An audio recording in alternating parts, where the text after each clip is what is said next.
I only keep the essential things. Like, what's the best way to win Darkest Dungeon? Or how quickly can I decimate this family in Crusader Kings? That's the only knowledge I need. Can I just show you the game screen? This is what I'm seeing at the moment. Look how pretty that looks.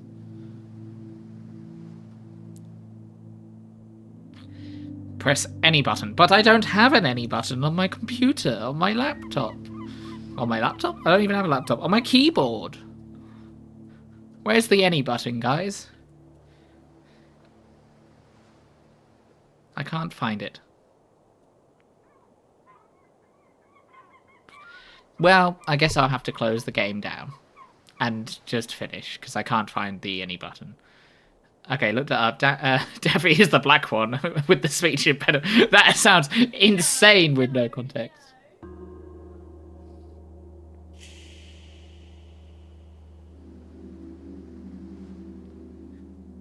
My IT brain twitched. Sorry, I didn't mean to give you trauma.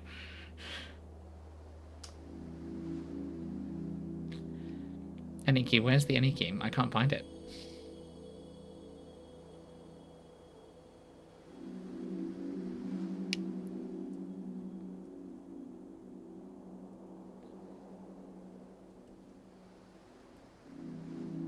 Not black like that, you sicko.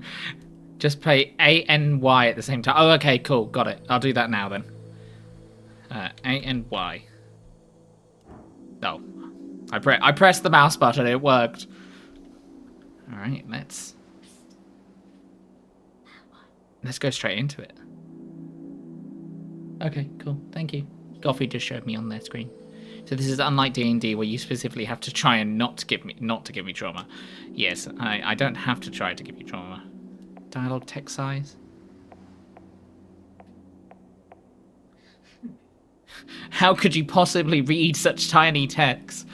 When I play Ebb, I use text size 24, but I suggest picking whatever is most comfortable for you. Which font should I choose?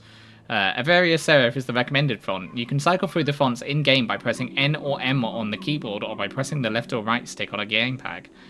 Number 1, you don't tell me what to do. 2, I'll play with 36 as my font size and keep my face about 3 inches from the screen. Avaria works fine, I guess. Okay, leave. That's a clever way to do that. Let's do the recommended. What is? Oh, you can change it entirely. Open dyslexic. That could be really useful. I kind of like that font.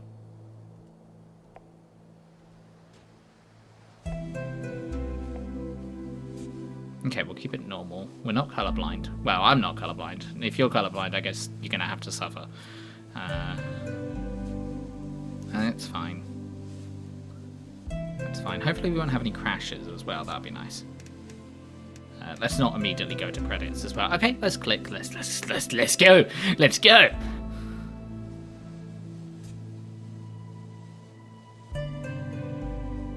Strength, dexterity, constitution, intelligence, wisdom, and charisma.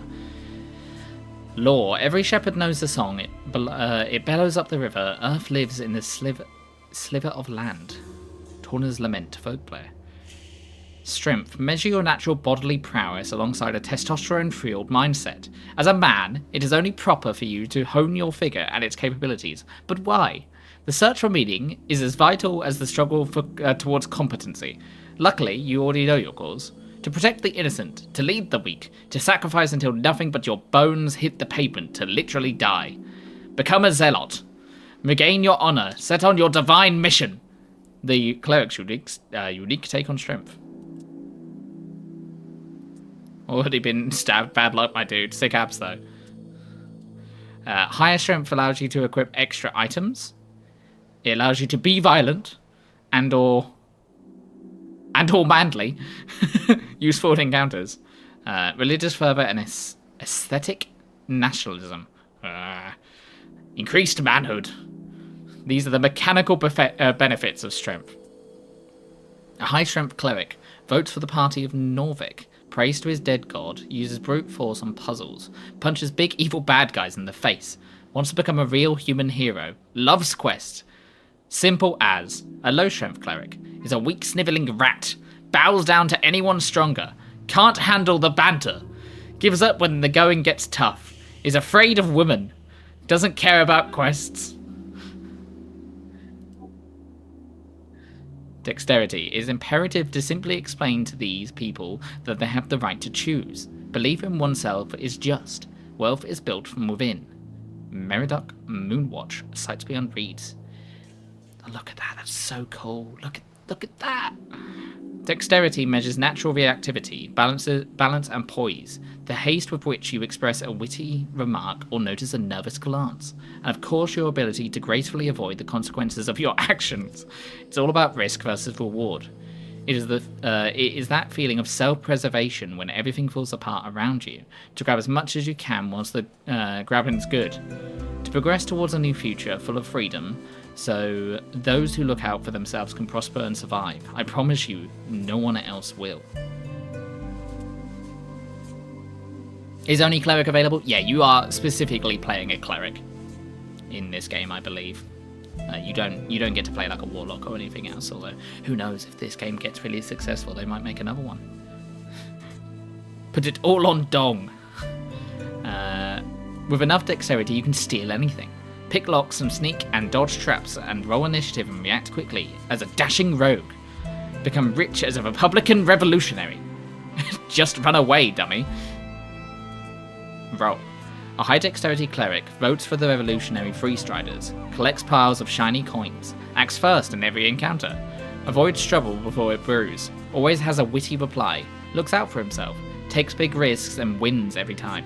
A low dexterity cleric takes big risks and fails every time, doesn't notice anything in time, stumbles over his own feet, drops the ball figuratively and literally, is slow mentally and physically, is dirt poor, very embarrassing.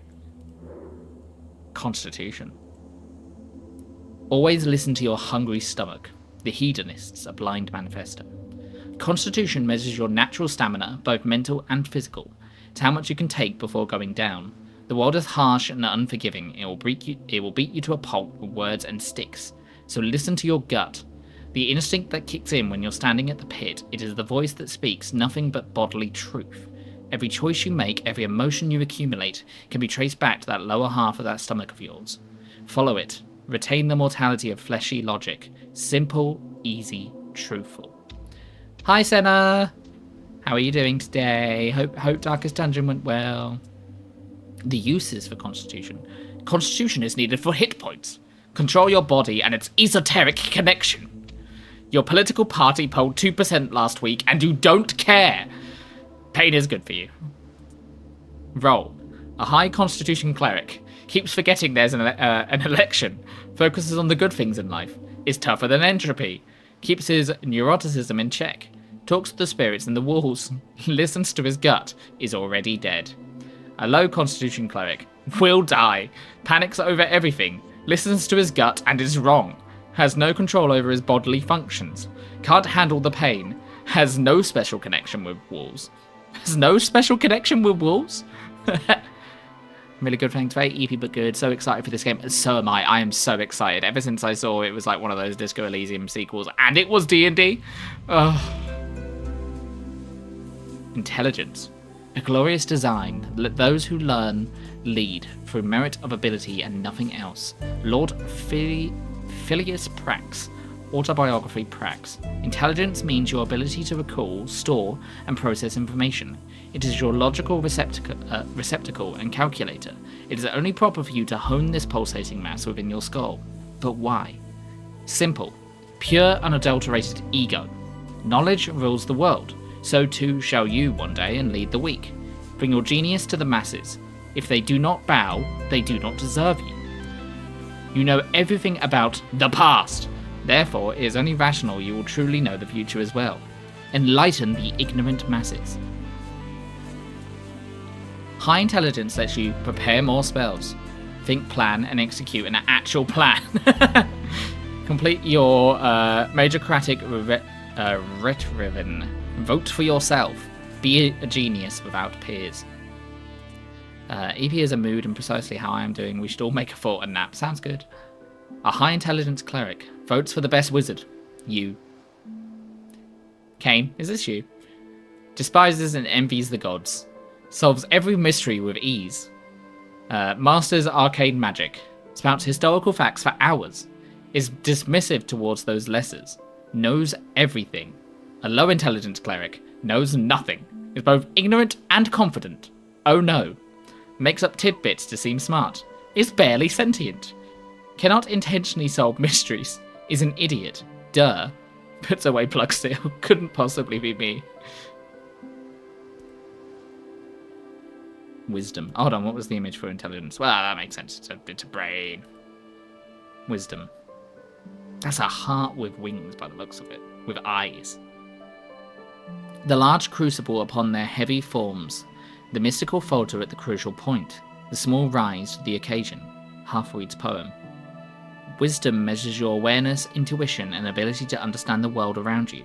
To feel it. You may not know why, but meeting the gaze of another grants you an empathetic bond with her. Her wants and fears. Her dreams and hopes. You can read people for good or bad and pick up details others would pass by. It is your belief in the heart of all folk. To give and share what you have and be completely and utterly selfless. It is the only true road to redemption.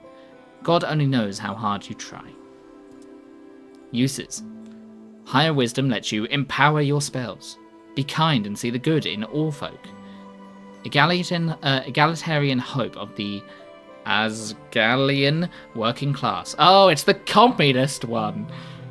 There are no big bad evil guys. Ah, okay. This is how they're seeing wisdom then. This is the empathy thing from this is the empathy bit in Disco.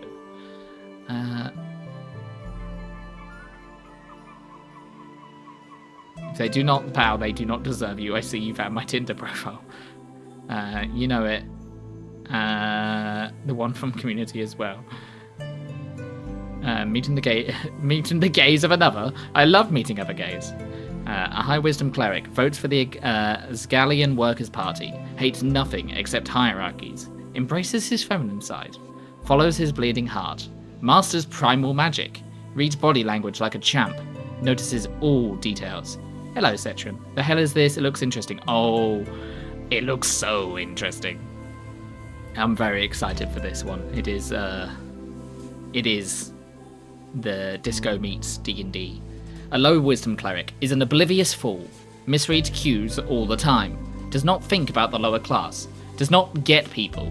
Fails at spotting traps. Is not aware of where he is. Like, what's going on here? I'm so confused. And then it goes off the screen. And finally, charisma.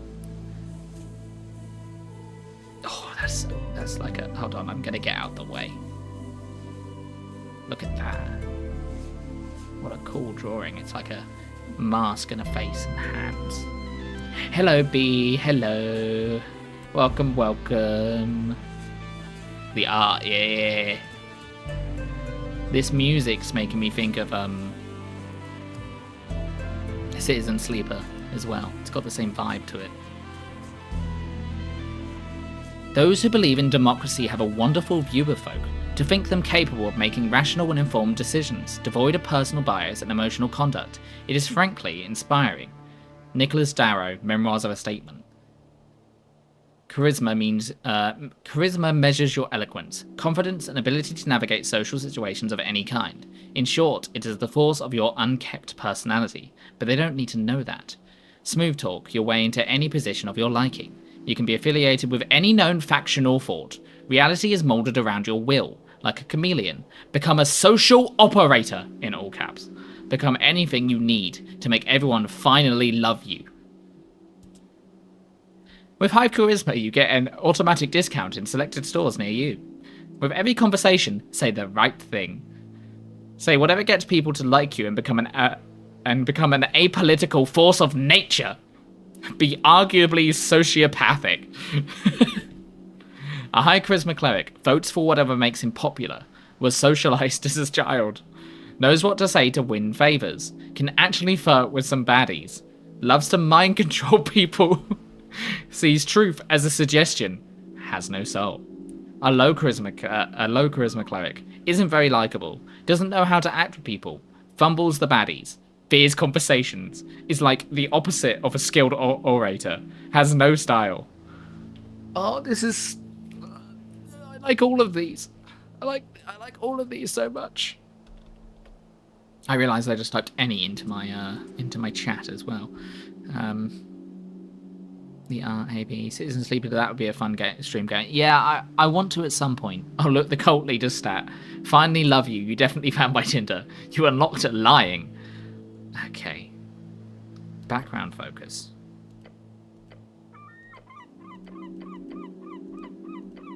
Oh no, there's so much stuff.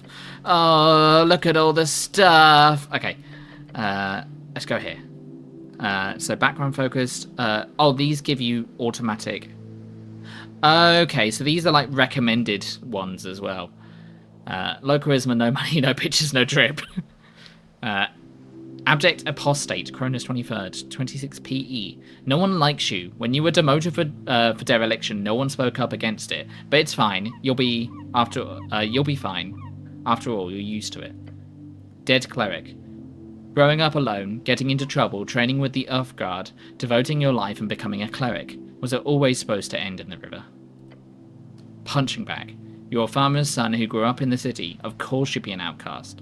It took time, but eventually you figured out how to cope with it. Troll killer.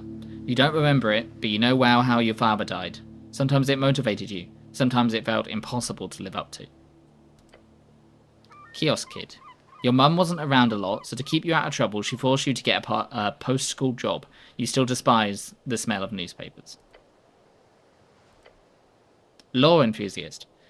Spending time alone in the city, you often ended up at the Darwinian Library. The strange history of Jaws' realm was a constant companion to you.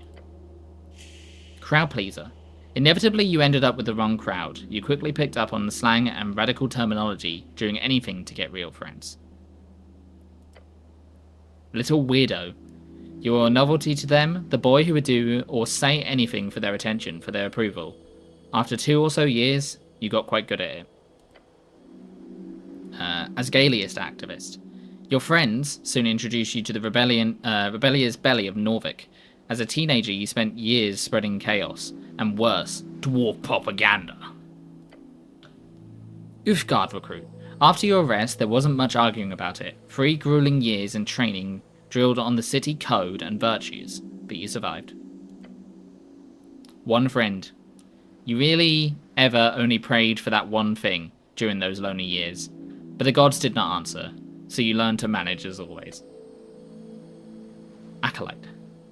Your knack for scribing got you a promotion to the clerical duties. Picked out of the ranks, you quickly showed deep devotion to your divine city. Tower apprentice. Joining the towers is an honour bestowed upon few. It is also a terrible challenge even for you. Who'd have thought lectures were so draining? Arcane prodigy. Jesus Christ, there's a lot of these. For the first time in your life, you were a natural, but you've always known a few cantrips, but real magic was something else. It was power. Palace pawn. As a rising talent, you often found yourself miss the politicking of superiors, despite your best efforts. It never ended well for you. Question mark, question mark, question mark. Faithful harbinger. There's something wrong. Praying to a dead god who whispers linger in the air, slowly fading. You are isolated amongst your peers. You spent most nights seeking esoterical insight, a lonely life. Your findings were unwanted, but those in charge, by those in charge, you did never stop. Never.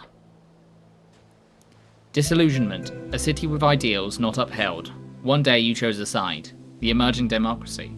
You wrote day and night for change and glory. And then back to the beginning. Okay. I don't know if I have to do these. If I... Okay, I can just manually do these. Let's just... Oh god, it can go over. It can go high. Okay, well, let's neutralize all the stats. So it could be completely boring. Okay, so these are my tick skills, so I can untick those. Okay, I think I've got an idea about what I want to do.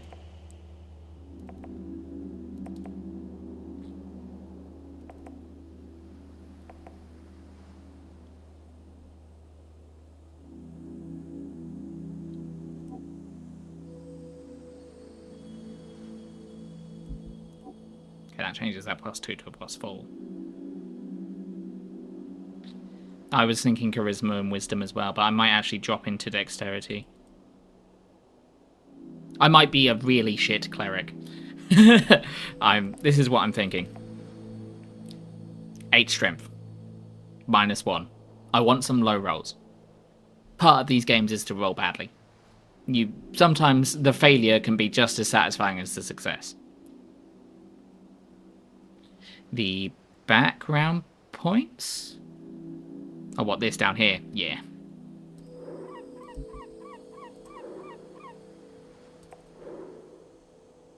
So I could do strength here. So I'm thinking 8 strength, 14 dex, 8 con. This is such a me character. 10 intelligence, 14 wisdom, 12 charisma. I kind of actually... I might drop that and put... No, I'll do high wisdom. Yeah. So a dex, wisdom... Oh, this changes. Yeah, this does change things.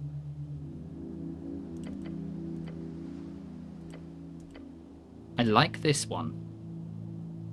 But I don't like the stats it gives me. But I like the idea of praying to a dead god.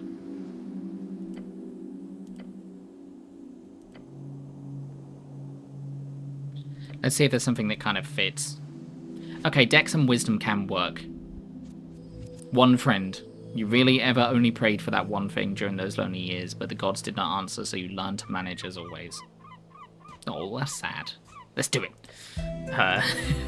Or I can go... I could do this. This also feels okay.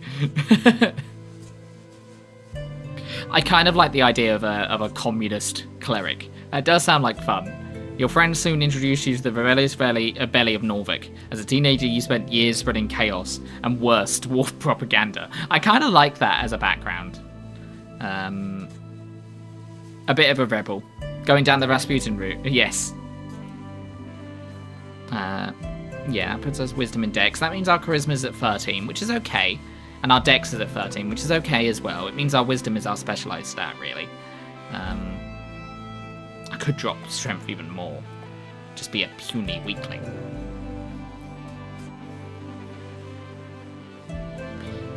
No, I think we leave it with the potential of going higher. I think I'm good with this. Okay, I'm gonna start.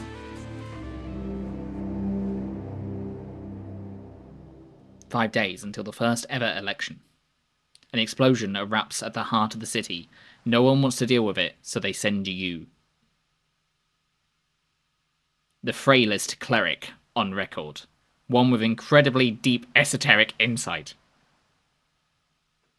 Complete your quest in any order. Don't be afraid to make interesting choices, and remember to love everyone, no matter what. The campaign will take you from level 1 to 6. We'll play for about 5 to 8 sessions. It's been a journey to put this together. I hope you had a good time, Chris. And make sure to save often. You literally have no health."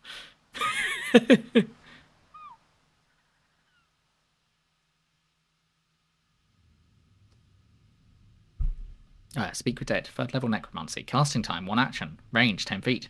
Verbal, somatic, and material. Burning incense. Duration 10 minutes. You grant the semblance of life and intelligence to a corpse of your choice within range, allowing it to answer the questions you pose. The corpse must still have a mouth and can't be undead. The spell fails if the corpse was the target of the spell within the last 10 days. Until the spell ends, you can ask the corpse up to 5 questions. The corpse knows only what it knew in life, including the language it knew. Answers are usually brief, cryptic, or repetitive, and the corpse is under no compulsion to offer a truthful answer if you are hostile to it, or it recognizes you as an enemy. The smell doesn't return the creature's souls to its body, only its animating spirit. Thus, the corpse can't learn any new information, doesn't comprehend anything that has happened since it died, and can't speculate about future events. Only 5? Yes. Wait, did that count? So I only have 3 left. Yes. I did like that moment in the D&D movie.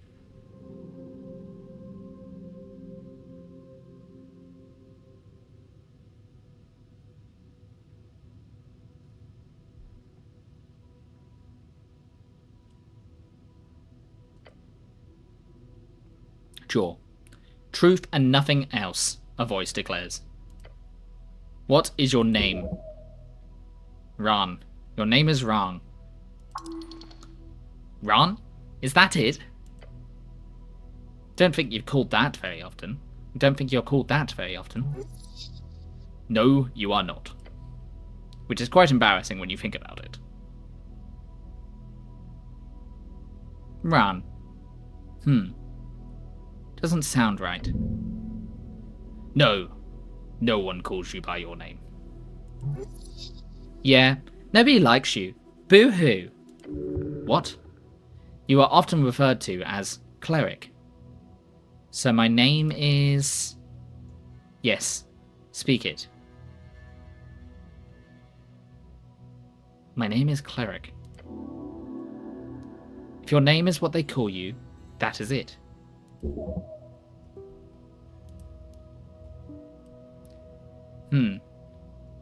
Could be worse. Your answer.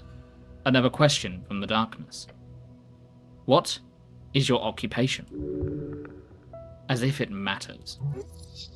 What is this? An interrogation?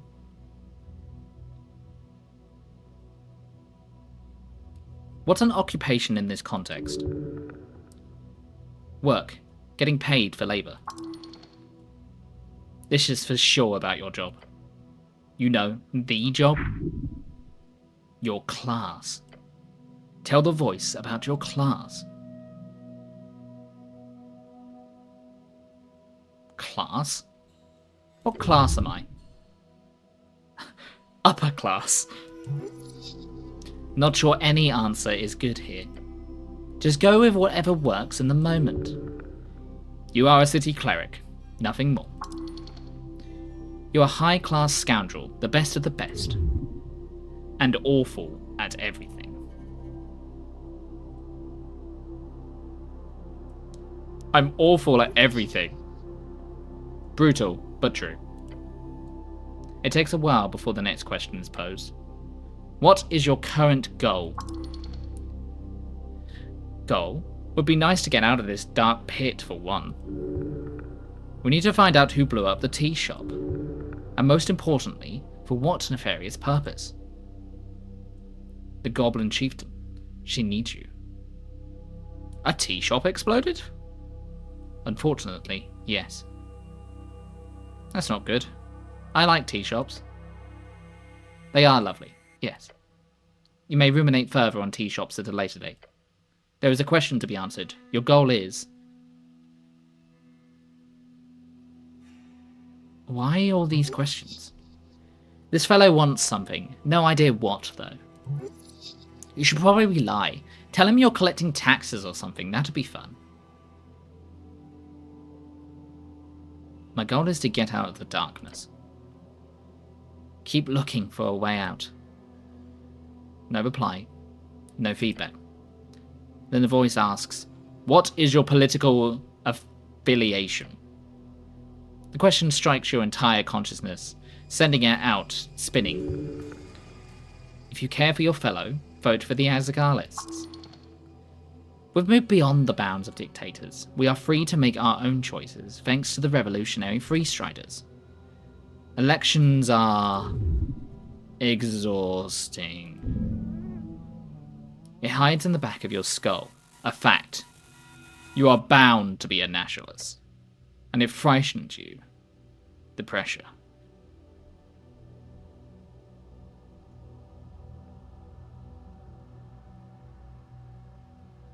The Asgalists. Life is a struggle to alleviate oppression. The exiles know this well. We've supported them in the past. Time to do so again.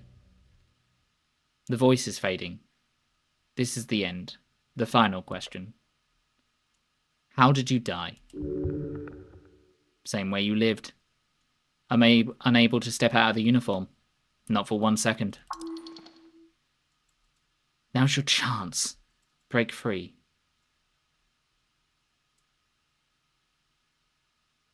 Stay silent until the darkness ends.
What a cool intro! Day 1, March the 22nd.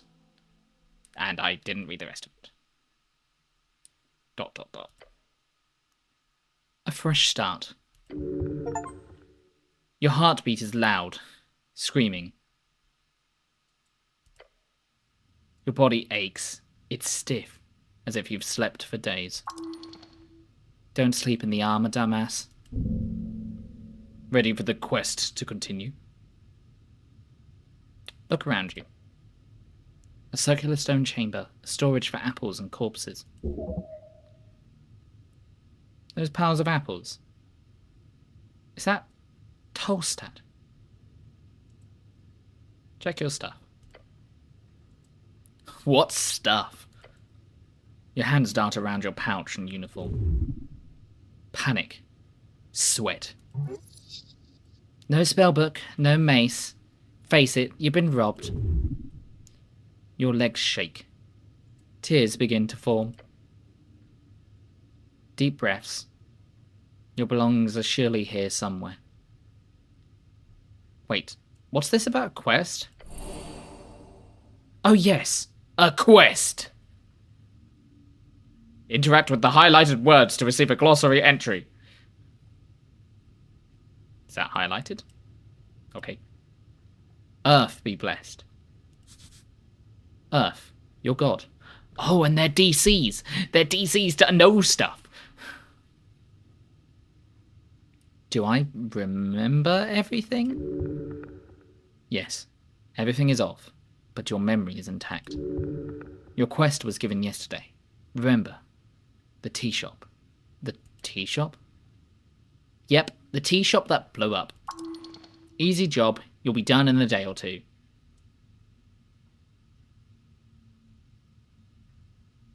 Just a job?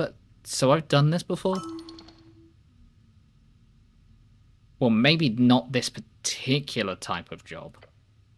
Your previous experience lies more in some of the basic of Guardian militia services, as well as a few years at the Towers. The Towers, the home base of the Order of Arcane, Clerics of Norvik, also known as the OACN. Rogue sorcery was not your main subject, but yes.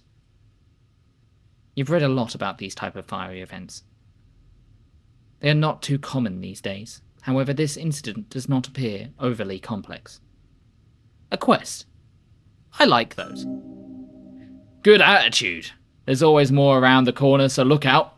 Don't want to miss any. Wait, how much time do I have? Until the election, duh. Which is in 5 days. Time only advances when you make a new choice in dialogues. So to be clear, I need to figure out who blew up some random tea shop. More or less. But you've got like 5 days to do it, so no stress. There's that feeling again. The feeling you're about to enter a path from which there is no way back. No way back? That doesn't sound too good. Good or bad, you won't know until you've reached the end. That's very ominous. You feel dizzy. The weight of the off-guard uniform, a dull pain, takes hold. Your body aches, its contents rotting. You must consume an apple, now! Your mind forms a trail from one cross to another. You know not why you stand amongst these apples, but you know everything else that has gone wrong in your life. You must dig yourself out of this trench with kindness and an ever-brightening love for folk. If your stats are high or low enough, chimes will appear in your mind. They will suggest, inform, and offer unique paths. Trust them at your own risk. Rub your temples. As you do, your fingers touch upon cold steel. It is covering your entire head. Colloquially known as a helmet. Can I take it off? No! I wouldn't do that. Like ripping off your own face. Not a good idea. Not yet. Can't wait until you do. Okay, thank you. This is my questing tree. Okay, I'm going to immediately save because I probably the first thing I did in Disco was I turned on a light bulb and I died. So let's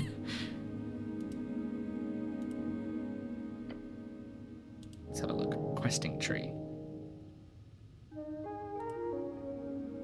Oh, good. There's an actual way to keep track of everything. Class conflict. You've declared yourself the cleric of Norvik one single time. It's a grand total suitable for a true human cleric like yourself.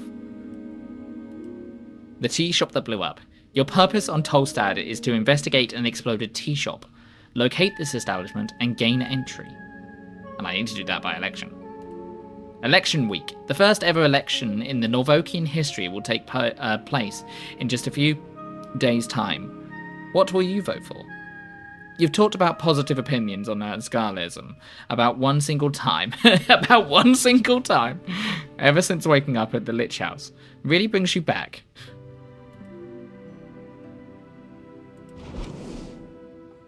My inventory. I have a helmet. I have 3 out of 6 hit points. 1 hit die. A representation of your willpower and health. At 0, you go unconscious. Death saving throws are rolled until you either get back up with exhaustion or die. Each level of exhaustion lowers your max HP by 10%.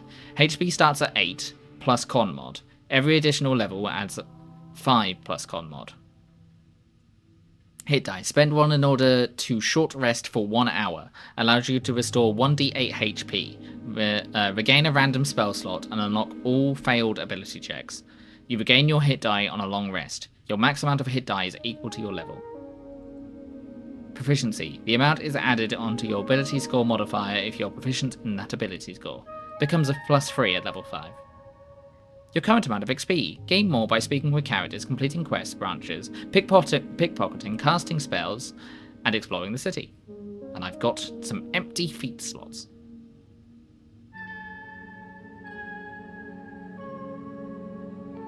What is it? Strength, your search for meaning, religion, and masculinity. Dexterity, avoiding consequences, self-interest, and freedom. Constitution, your gut feeling, bodily truth, and stubbornness. Intelligence, the search for power, ego, and a memorization. Wisdom, your esoteric understanding, empathy, and femininity. Charisma, social manipulation, force of personality, and a desperate need for love. Helm, practically your face. Do not take it off.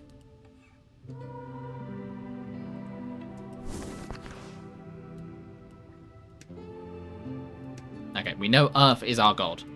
Good to know. It's good to know what god you worship. Geography, the Towers, the home of the Order of the Arcane, Clerics of Norvik, also known as the OACN. Spellbook! I have Cure Wounds! Nice. Good spell to have. Apple. Behold the apple! An apple looks better than ones in the pile. Trifle. I take the apple. A garden apple. I have an apple. An apple grown on Tolstad, that the colours ripple across the surface. Consuming it will save your soul. I will consume! So now that you've saved, what happens when you take off the helm?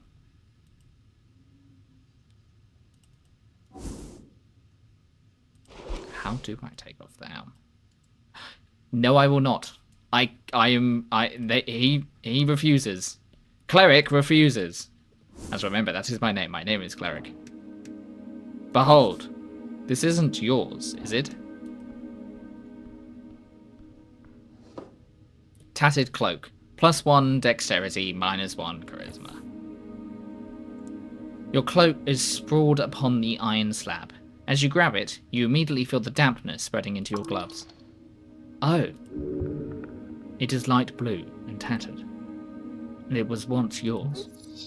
Please don't. This thing is disgusting. Weigh it in my hands. It is heavy. I will wring it out of the water. The filthy liquid falls to the floor of the stony chamber. It smells of salt. It is still quite wet. Should I wear this? No. Of course you should wear it. A hood is the perfect tool for any decent rogue and or ne'er-do-well. So what if it's a little damp? You have to wear it. But I'm not a rogue? Sorry, that word I'm not a rogue is not in your vocabulary, actually. Please rephrase. That's not one word, though. So pedantic. So unrefined. Shut up. You'll reach for your fancy red pouch of holding. The cloak easily slips inside into the extra-dimensional space, with a satisfying slurp. I really love my pouch of holding. Yes, you're very lucky. The kind of magic item can go upwards of 10,000 crowns. Crowns, the Norvokian crown, the main coinage in Norvik. It is not yours, though. It's the city's. You can't just use it for anything. Shut up, it's yours, you can do whatever you want with it.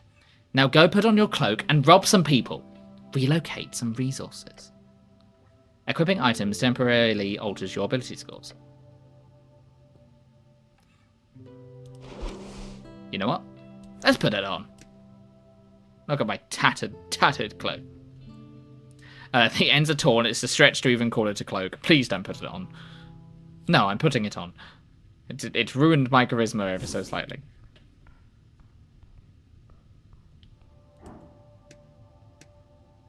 Behold, it's a corpse under a blanket. Engage. You stare at a blue rag. It's draped over the outline of someone. Sir, you can't sleep down here. Ah, I see. It must be normal to take naps down here. Check under the rag. Let him sleep. He must have had a rough day. Sir, you can't sleep down here.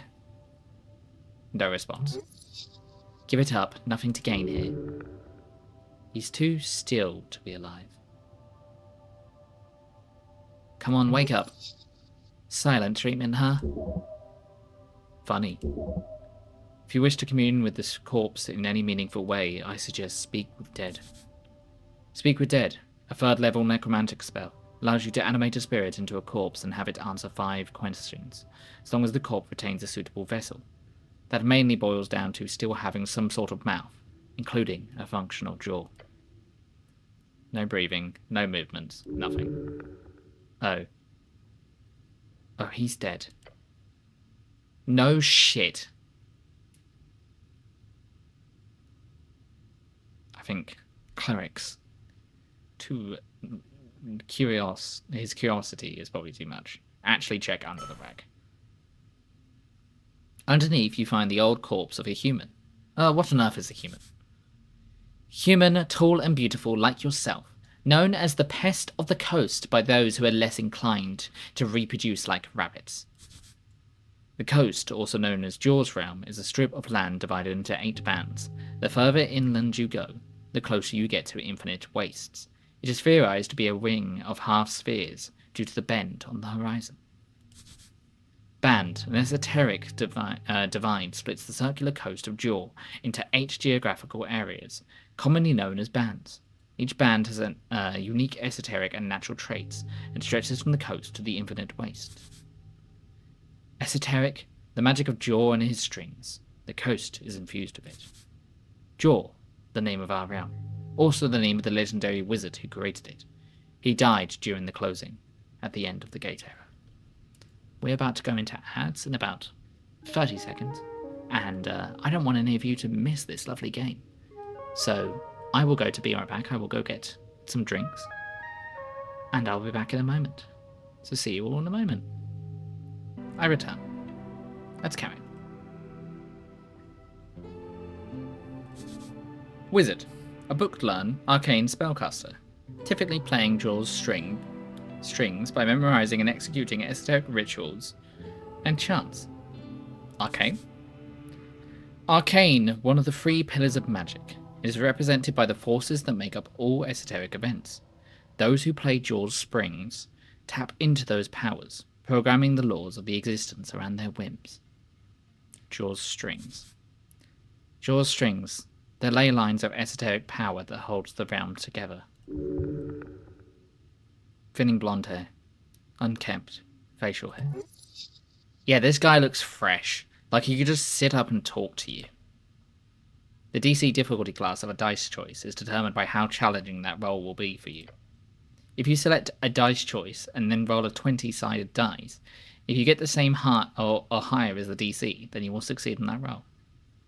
I'm good with corpses, right? What do you mean? Like I've been trained to handle them, right? Huh. You know exactly what you're doing. Formal training is for people without true talent. Oh right, I've mostly dealt with paperwork. Paper and ink, baby. Dreadful work. -2 DC. You believe in your non-existent abilities.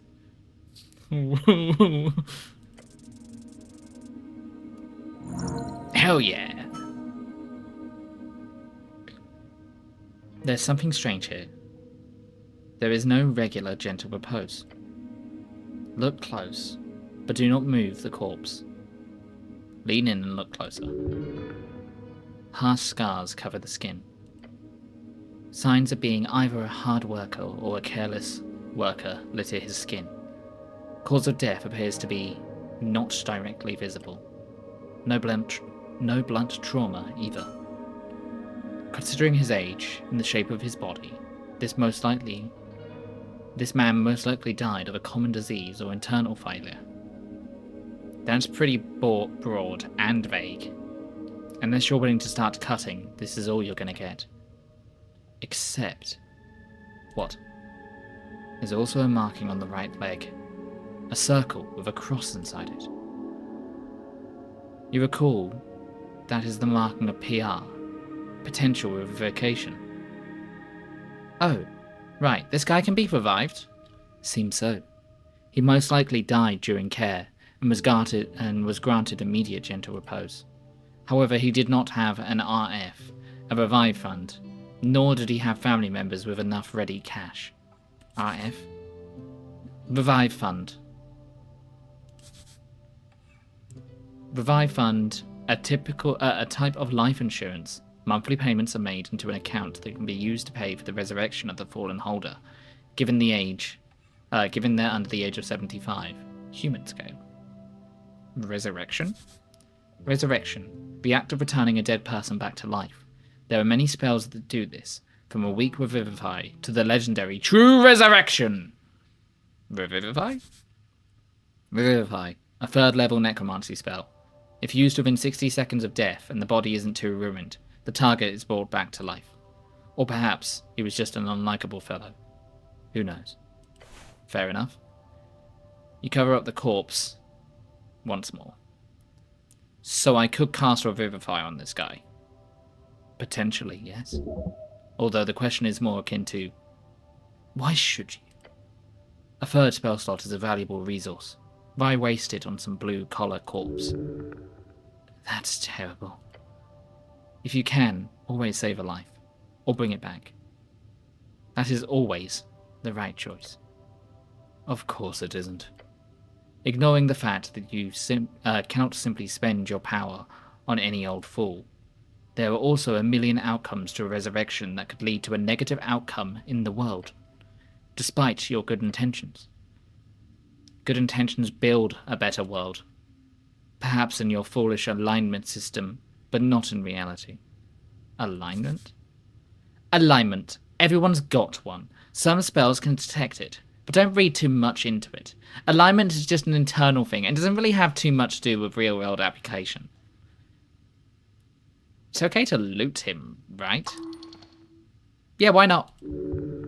You can suffer the loss of moral integrity. Moral integrity? It's a dead guy. He's not going to need his stuff, obviously.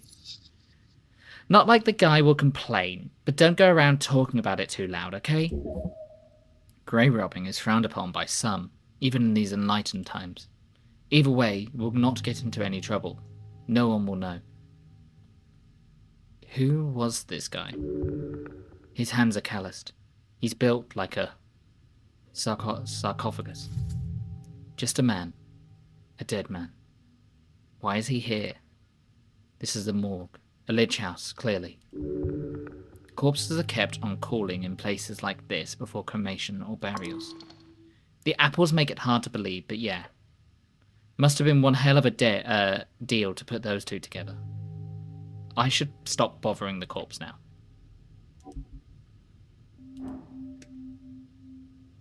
I think I won't loot this corpse. Despite everything in my gamer instincts tell me to loot this corpse, I will play to the character I have built, and I will not loot this corpse. What's this? Behold! A divine shrine covered in apples. The runes fill your senses as you approach. The colour is faded. This monument is hollow, void of all life and divinity. And worse, it's covered in rotten apples. A sacred shrine left in this state? It's an insult to Earth and all of his people. Indeed. Yet you are very much aware that is not the worst you'll see. You'll have to fight hard to keep Earth's dream afloat. The city is lost, but it is not yet lost. How poetic. You're also aware the city is very much in need of change. Change from what? An honourable lifestyle? A peaceful city for humans to prosper in? Change from the stagnation and a mire of decay. Earth's crusade brought triumph. The corruption brought after his fall is due to exactly to that kind of filthy rhetoric. You're certainly allowed to be wrong in your opinion there. Stop complaining, it won't solve everything. True, but you must stay vigilant. Do not let free stridism destroy your way of life. More like don't stand in the way of your people's prosperity. You stubborn idiot. You greedy filth. This is giving me a headache. Politics is exhausting.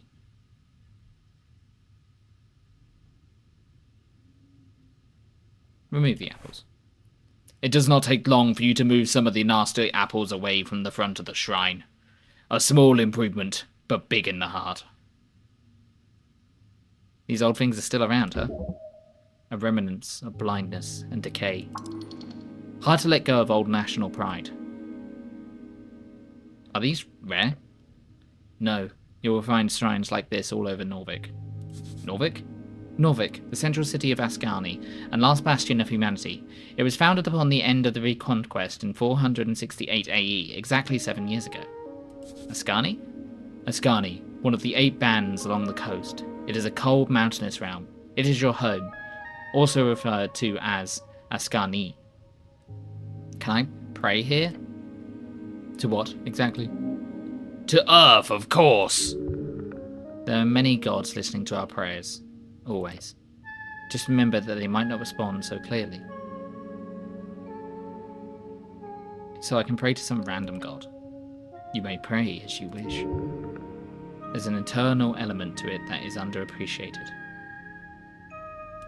I'm just gonna click this again, just see if I can pick it up in one. So it's a waste of time? You may pray as you wish. We will kneel. The shrine towers over you. To cast spells, you must first prepare them at shrines. Prepared spells can be cast when the cleric has a reason to do so. How dare they! Either in and out of dialogue. Each cast expends 1 spell slot of the corresponding level. Let's pray. Staring at the chiseled monument, you focus your mind. You take a deep breath and begin your prayer. And tranquility. Contemplate the tea shop. You let your mind go through the basics of what you know. The tea shop was destroyed in the middle of the day. Minor injuries were reported. Your goal is to enter the tea shop and investigate it properly. That is it. Contemplate the election. The first election. Your vote won't matter. Your vote will be the most important of all. Ask those around you what they will vote for, and you might find your own voice along the way. Contemplate your class. Identity is not easy. It's everything from faction to home life to street. What you choose might be a first step. Choose wisely. Can I return here when I have more things to think about? Always. Talking to yourself, huh? You must be a lonely guy. Finish your prayer. You do so. What other gods are there? Many. You know a few. Father of Norvik. You devoted your life to follow in his footsteps. Asgol Ashmaker. Asgol Ashmaker was a dwarven god of exiles and egalitarianism.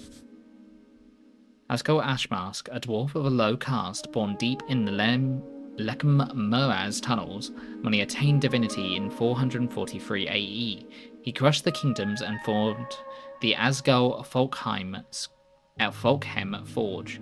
On his death in 470 AE, a great civil war broke out, resulting in the exiling of all his followers to the surface.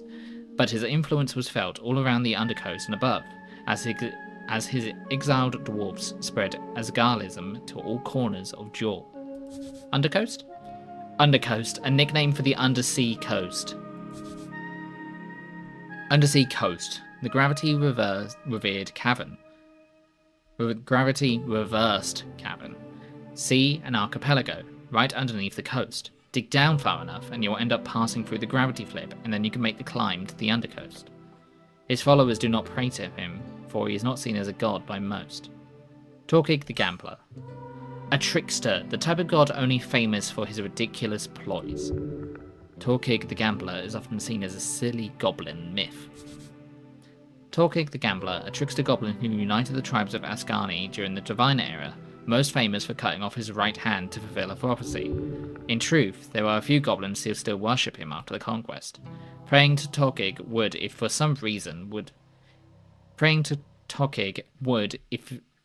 you for some reason would get a response, only result in the exact opposite of whatever you wanted. That's a goblin god if ever I've heard one.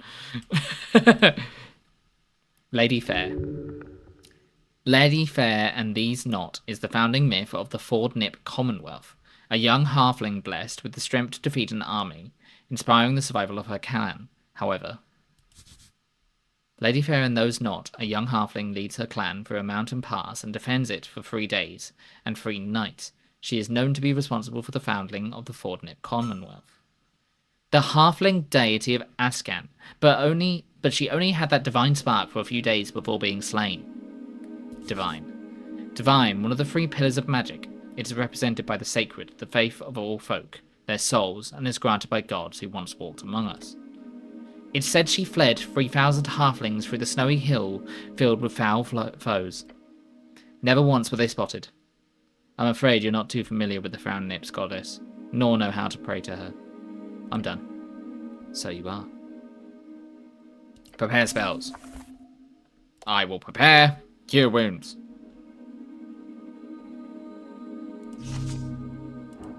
Hold on, I wasn't done.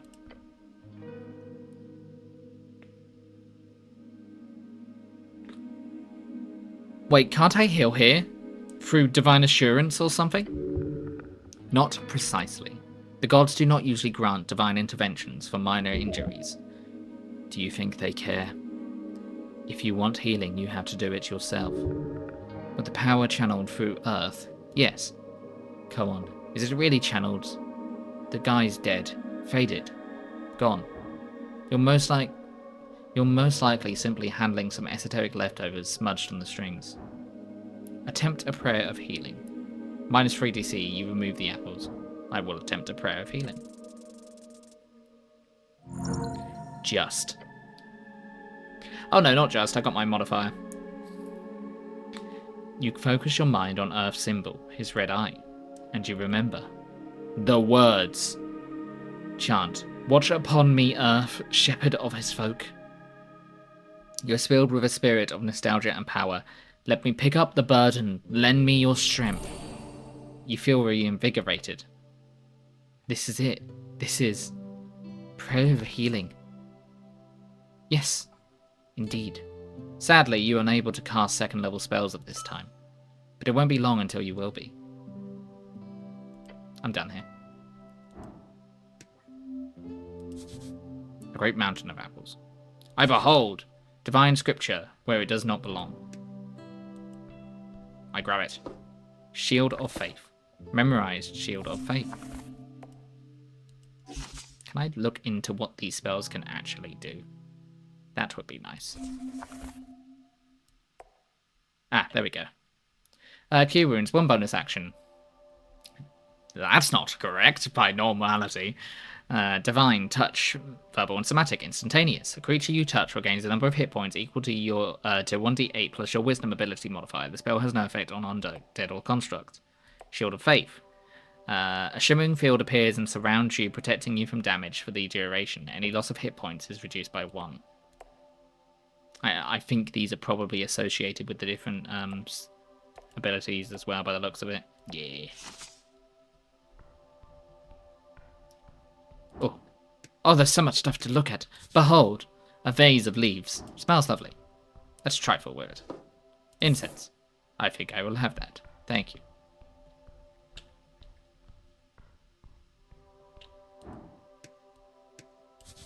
A pile of apples. Engage! You stare at the pile of apples. Whose apples are these? Not yours.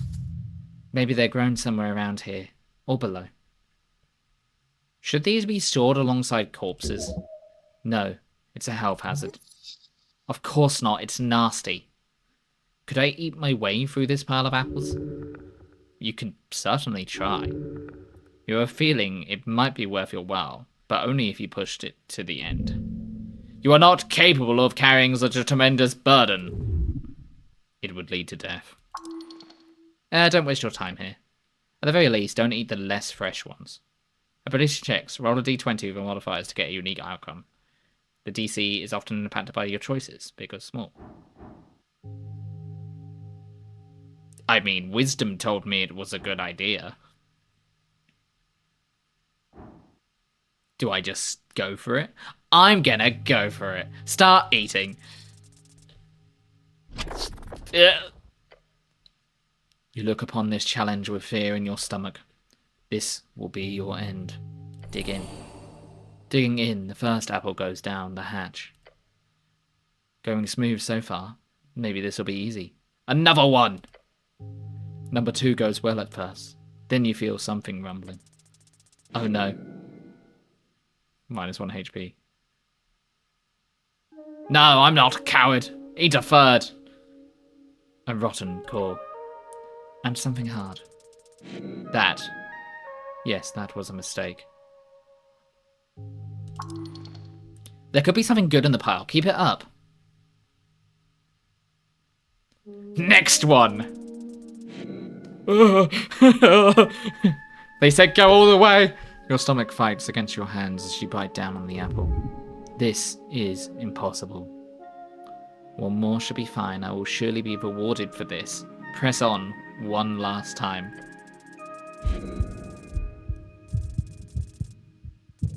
Oh, I'm rolling death saving throws. And I died!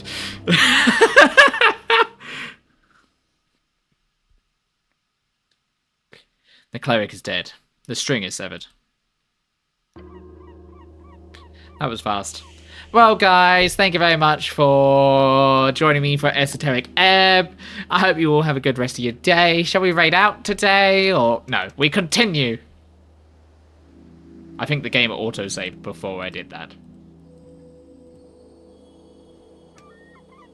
Let's load.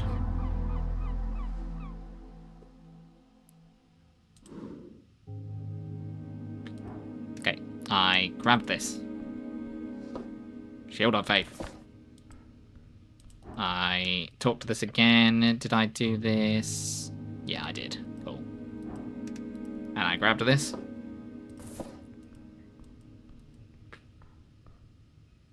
I will look at the apples again. I will behold the pile of apples.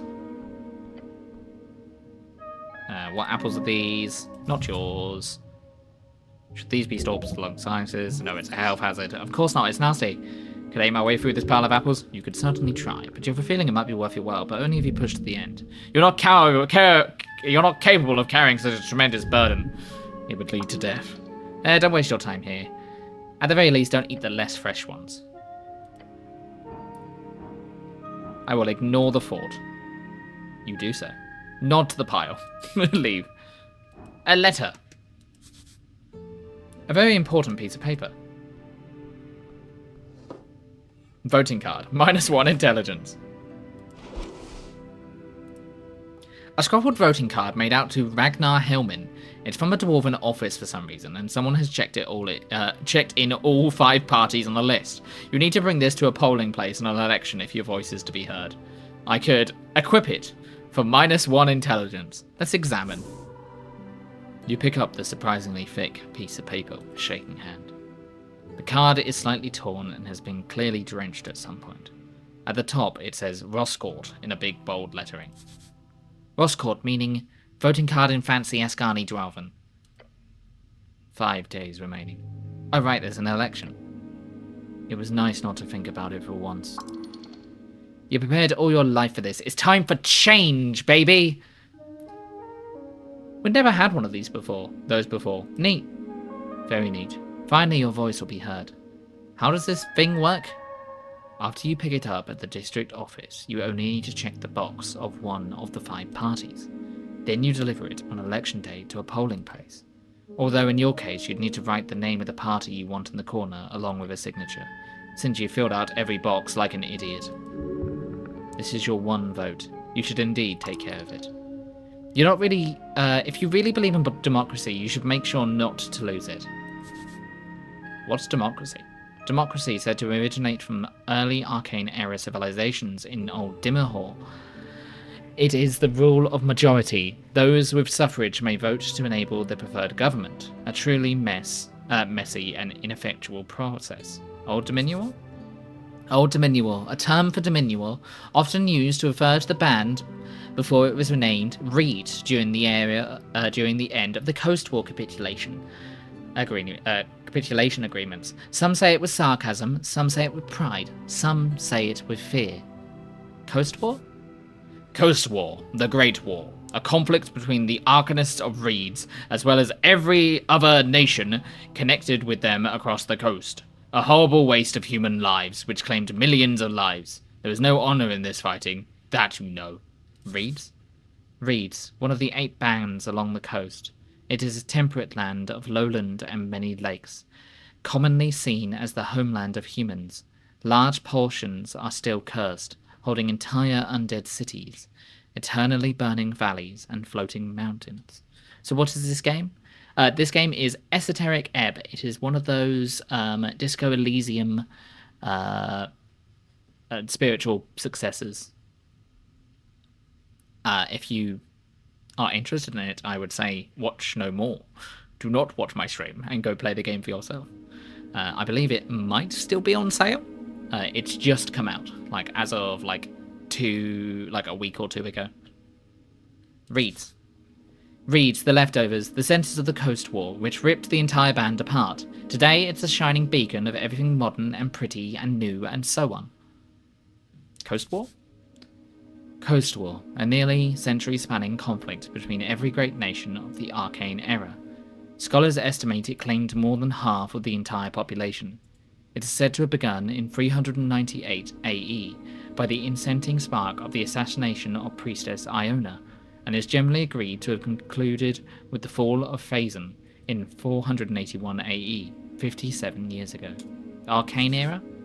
Oh my god, there's so much lore! Don't watch my stream, love it. Arcane Era, the fourth out of 5 eras, when the Arcanists rose and dominated the entire coast, only to fall when the Coast War crumbled their empires to dust. Arcanists, the majorcrats who ruled pre-Coast War human civilizations in Old Dominion, also a very minor political party in Norvik. Old Dominion? Old Dominion. Today it's called Reeds. They changed the name because, well, the entire band was pretty fucked up after the Coast War. Dominion, anyone who uses this term for anything modern is either an anti-free strider or lives under a rock. Look at the list of parties. Nationalist Party of Norvik. Party of Norvik? Party of Norvik. Oh my god, I just got an achievement for clicking all the lore. Party of Norvik, the inheritors of Earth's will, a theocratic organization found to uphold the old ways, headed by magistrates and 20-something noble families. Magistrates? Magistrates, 5 rulers of 5 districts. They are the Coin Lord, Home Lord, Shield Lord, Food Lord, and Law Lord. Each have a unique role in the city's bureaucracy. Sometimes the titles switch between districts, but generally the housing districts holds the Home Lord, and the palace holds the Law Lord. I'm honestly so glad streaming is a thing. I can just watch games I don't have to play. I don't have time to play. That's fair enough. That makes sense. I understand that. I feel that for myself. The palace? The Palace, an unofficial nickname for the current rulers of Norvik, named after the Palace district in which most central authority resides.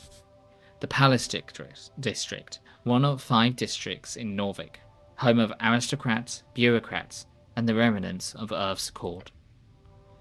Free Strider, Revolutionary Party. Free Strider, the new way. People in the east have overthrown the old wizards and gods. For years the revolution has slowly crept into the city. Now it's time to finally join the Free Cities and get rich. Free Cities? Free Cities, a collection of city-states and reeds, all united under the golden banner of Freed Stridism. Norvik will join them, one way or another. Asgarlist Workers' Party.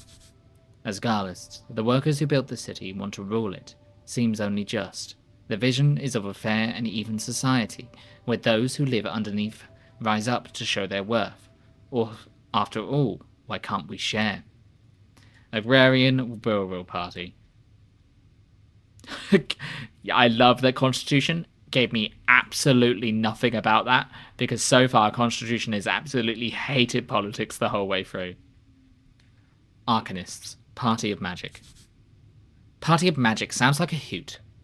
And finally, the last box doesn't say anything. This is where you can input whatever you want or just leave it empty for a null vote.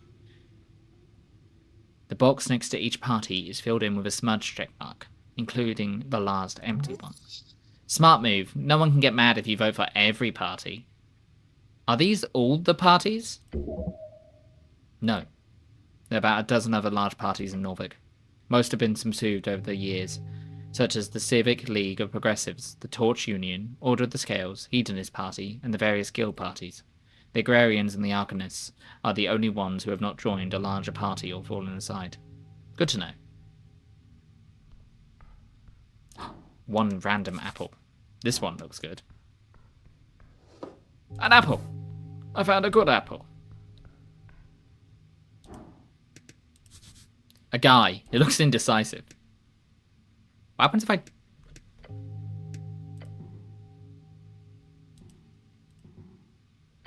What happens if I trifle with heat in this party? Trifle. Oh, I think this is... Yeah, I could pickpocket a wisdom tooth. I'm not going to do that with no reason. You approach a shambling man by the apple pile. It says zombie. He does not acknowledge your presence. Greetings, citizen. Glancing under his hood, you catch a blank expression spread upon a dried face. What is your name, sir? He does not even turn to look at you. Identify yourself, citizen. His glassy dark eyes just stare forward into nothing. This is a reanimated corpse. Sir, are you a member of the undead? He does not respond. Not even a groan? How disappointing. What's he doing? The zombie is attempting to clear a path through the apple pie. He's probably been at it for a long time. Hard worker. Respect. I know this isn't true, but I think this is what I would say. Because I know this is mine. I found this voting card over there. Is it yours? The zombie does not even grunt in your direction. Yes, indeed, good sir. He just keeps working, slowly. You grip the voting card firmly in your gloved hand. It is indeed yours. Keep it safe.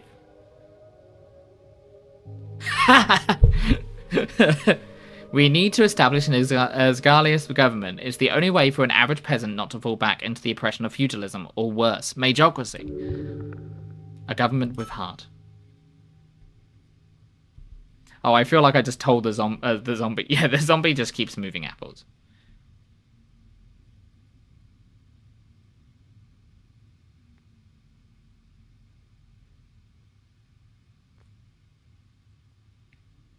As long as we don't collapse like the original Asgarlian Undercoast state did, or the Vizcar kingdoms, or the Free-Winged Devil of Torim, or the zombie flesh, the fleshy ball plank does not reply or counter your words. Am I boring you? The zombie carefully places another apple at the top of the pile. He does not have an opinion of any kind. Should I defeat this zombie? That'd be pretty scary. It's a zombie, and I'm a cleric. Attack the zombie! Yes, deal with this foul creature. Encounters are turn-based conflicts, where each participant takes turns in rolling dice and taking actions. During your turn, you are able to perform one dice action, as well as cast one spell of your choosing. The order is determined by an initiative roll. Don't let this shamba get the jump on you now. Dexterity check. Roll initiative. 5! +2. He got a 14! Fight! Beat her, be last in initiative. It's just the achievement I got. How are you slower than a damned zombie? The slow zombie just stands there. No, he's reacting. It's just taking some time. Your turn. Show him no mercy. I could shove him. I could keep your composure and wait to see. Or hold up a closed fist and say, here, look at this, then quickly try to trip him.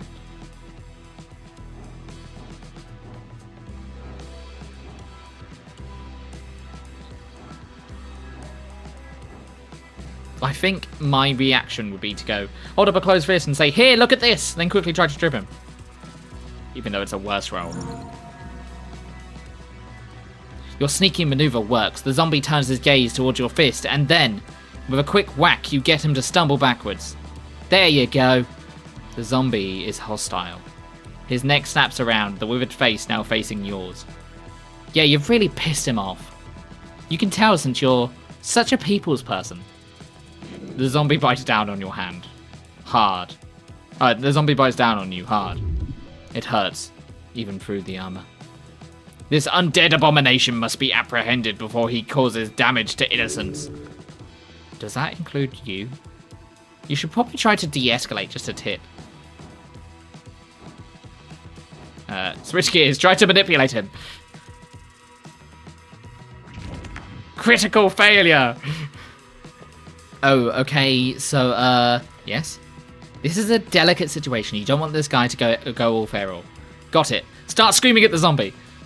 You let out a bellowing cry. It's less a war cry and more of a "help me, I'm being murdered" cry.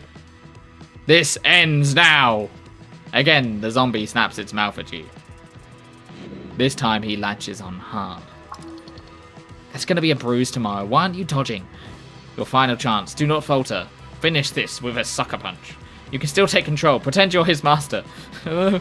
I feel like I like charisma. This feels like the most appropriate. You can still take control. Pretend you're his master. Ah! You're ready. Unleash your dominating power and turn this creature into your willing servant. Kneel. What? No! Please, do not hurt me! What are you doing? Stop! I don't want to fight anymore! The zombie towers over you, unmoving. Guess this works? Won't win you anything, but you're alive at least? It's probably ordered not to harm unless threatened. Meaning, it no longer sees you as a threat. Hilarious! You could always try again, or just leave the zombie alone. I should not bother the zombie anymore. Success! I achieved nothing. Hi, Lucas. How are you doing?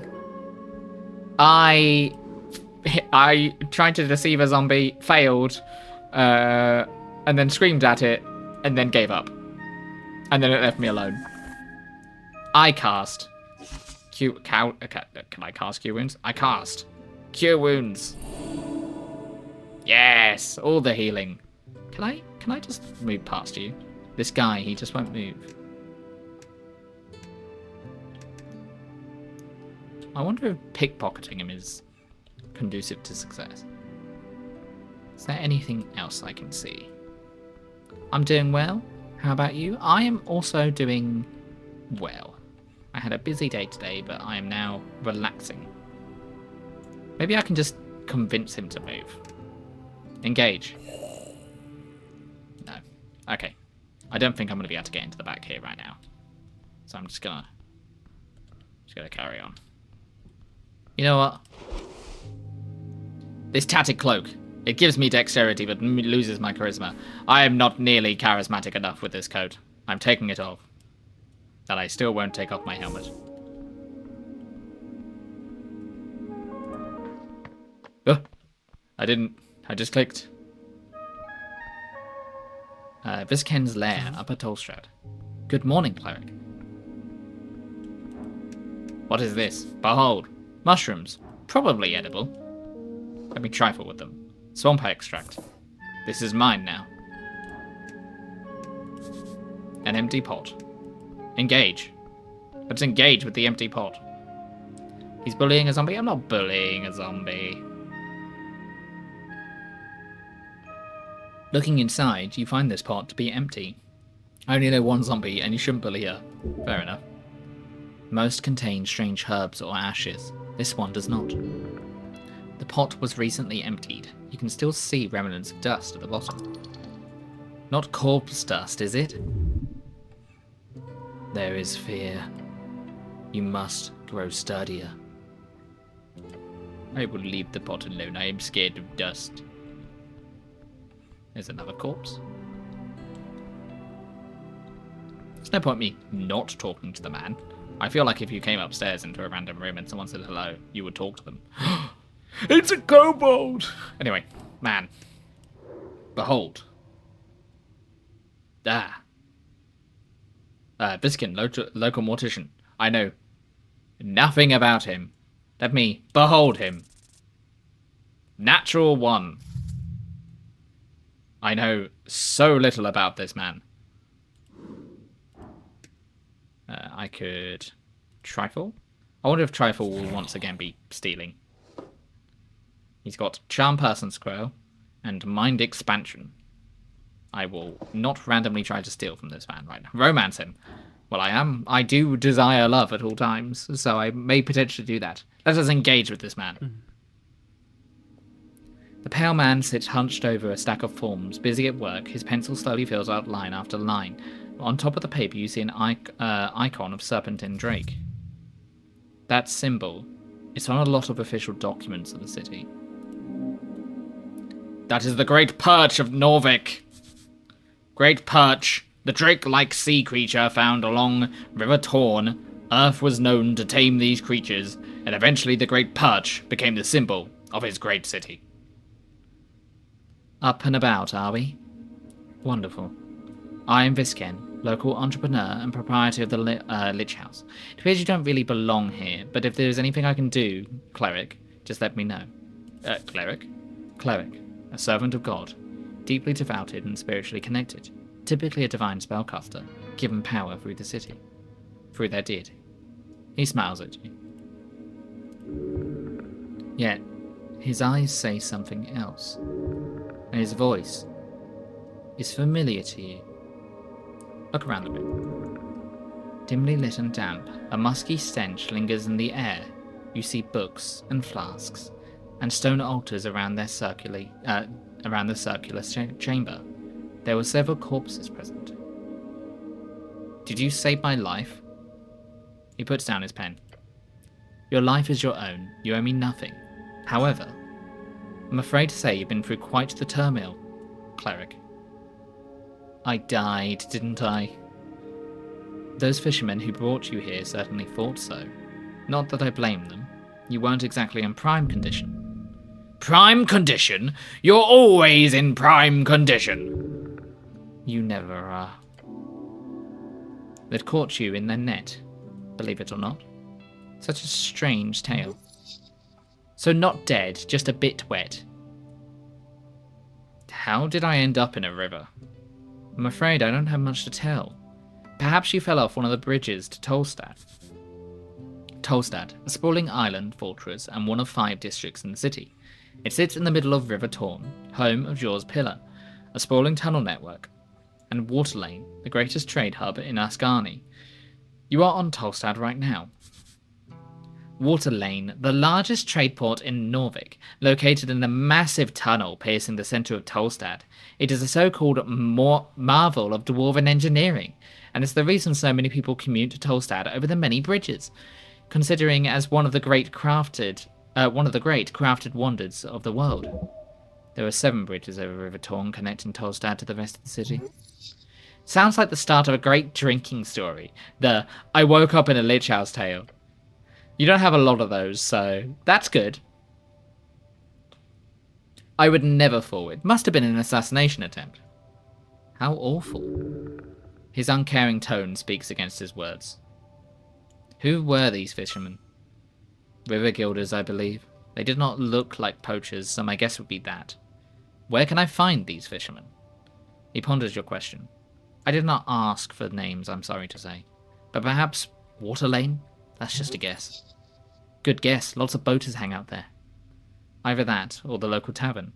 I hope you find them. So I am, in fact, alive? The pale man stops for a moment. He looks you up and down. Yes. I believe you are. I have some other questions, I think. Do you now? I require some assistance with some things. Of course, cleric. Anything for the city. I don't know where to go. I don't mean to tell you what to do, cleric, but there is a certain rumour that our local goblin chieftain is waiting for you. Goblin, short and green, got claws and fangs, little monsters. They got 3 tribes in Norvik, and are considered somewhat civilized. Monster, short for monstrosity, defined as a non-sentient creature born out of magical means, often by combining various natural beasts, or from curses or esoteric events. Goblin chieftain? Lady Miska's Sageleaf is her name. She is down in the Goblin Garden. Goblin Garden, a dwarven-built citadel sitting at the southernmost tip of Tolstad. It is now a goblin sanctuary and greenhouse. Of course you'd heard of her. Lady Sageleaf is quite famous. The name is spoken in both reverence and fear. Yeah, you don't want to fuck with that one. They call her the Dragon of Tolstad. The goblins live in a garden? Well, not quite. You'll see when you get there, and when you do, make sure to pay your respects. Lady Sageleaf is a powerful ally. I would even go to so far as to call her de facto lawkeeper here on this island fortress. A sliver of genuine tone slips out. He has great respect for this dragon. Wait, this is the part of the job? Talking with some petty goblin queen? You may find her at the southern tip of Tolstad, the pale man says as he keeps scribbling on his papers in front of you. He does not value your time. So, what do you know about spellcasting? Quite a bit. He seems wary on the subject. Can you teach me magic? A slight smirk creeps onto his face. I sadly don't have time for a proper lecture at the moment. After the election, I could make time if you're interested. Beware, his tutelage holds great evil. Until then, you are free to browse my collection, he says, glancing at many books along the western wall. And of course, here. Gain item, Charm Person. Charm Person. Charm Person, the first level enchantment spell. If the target fails a wisdom check, you'll be their favourite person for a little while. Of course, after that, they will surely hate you, but who cares about that? A copy of Charm Person. It'll surely be useful to you. A truly diabolical spell. The towers teach it only to high-tier spellcasters usually, despite its first level. It's a great shortcut to charming people, although you've got to be careful with the fallout. If you care about such things. Can you explain the very basics of spellcasting? Oh, I mean, of course. He wonders if your head is still filled with water. And as a wizard, you memorize your spells before casting them. As an arcane cleric, you must memorize your spells during prayer at a shrine. There's one downstairs by the apples. Where can I find more shrines? There's the Temple of Earth, of course. It's just up the stairs past the pillar. You've heard the Tolstad Temple will act as polling place for the district on election day. There's also one on Water Lane View, I believe, past the trading post. You'll find more hidden around every corner, I can promise you that. How do I get more spells? 2 ways. You could spend time learning them, drafting pages out of the palace archives, or the great library in the towers, since you obviously would have some access to that. However, I don't believe you have time for either of those options, so I would suggest the other route. What's that? Spell scrolls. Oh yeah, I saw one downstairs. Yes, a piece of my collection. Oh. You're very much allowed to indulge, cleric. I'm glad to assist the city in any way. He put them out for you on purpose. Why? Now, Tolstad is filled with all kinds of strange caches, so you'll probably encounter more just by looking around. If you get your hands on a scroll, just memorize it. Cantrips or spells, doesn't matter. I'm sure you're talented enough to memorize them on the spot. I am! Strike a heroic pose. He nods to you and goes back to his writing. That's all I have about spellcasting. Very well. If you want to practice, feel free to cast anything non-lethal on my servant, Ost. Wow, that's evil. I don't want to do that. In fact, it sounds quite awful. Fair enough. Just remember the spells are terribly useful when applied properly. You called me cleric, make air quotes. I did, yes. What gave it away? He stops for a second and glares at you. The facade drops for but a moment. A heavily armoured man in off-guard colours, with a prayer book on his hip. Thoughts land on the pages of spells you've meticulously worked on for years. The book is not in your possession right now, but it must be near, if the pale man has seen you with it. They might have found you in the river, but you're clearly of city stock. That could be happenstance. Could it? Could it? Puts down his pen and stares at you. How's that head of yours, cleric? I think I've been reborn. Sounds like a religious experience. It was. I am the cleric. Good for you. An example of that sarcasm thing people mentioned before. Though I'd love to ask, what type of cleric are you? Type? Yes, if you're a clergyman, you might run a congregation of a local religion or deity. Then there are clerics of bureaucratic variety, city officials speaking for the religious state. Rules are meant to be broken. You're not some stiff councilman. You, however, must be an arcane cleric.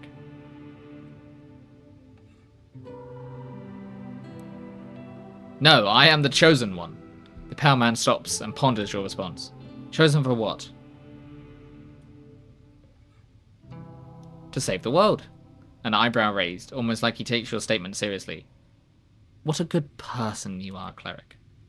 Good luck with that. That's all the help I need, thanks. Great, anything else you wanted to ask? There's a zombie in your basement. Oh, how quaint. He's Harry Potter. Potter?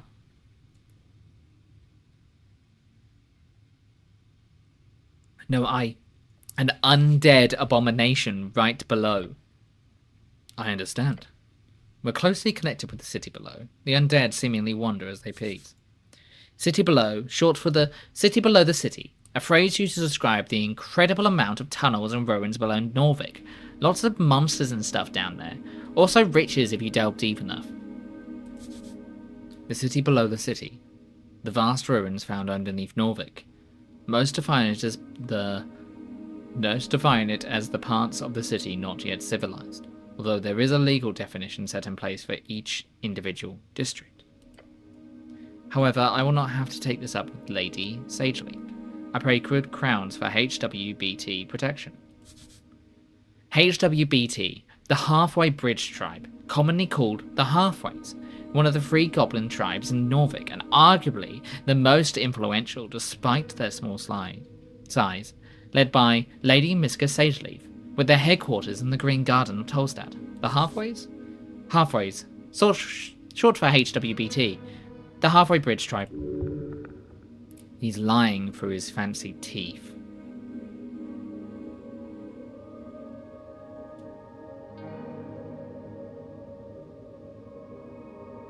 Wait, no, I actually don't believe you?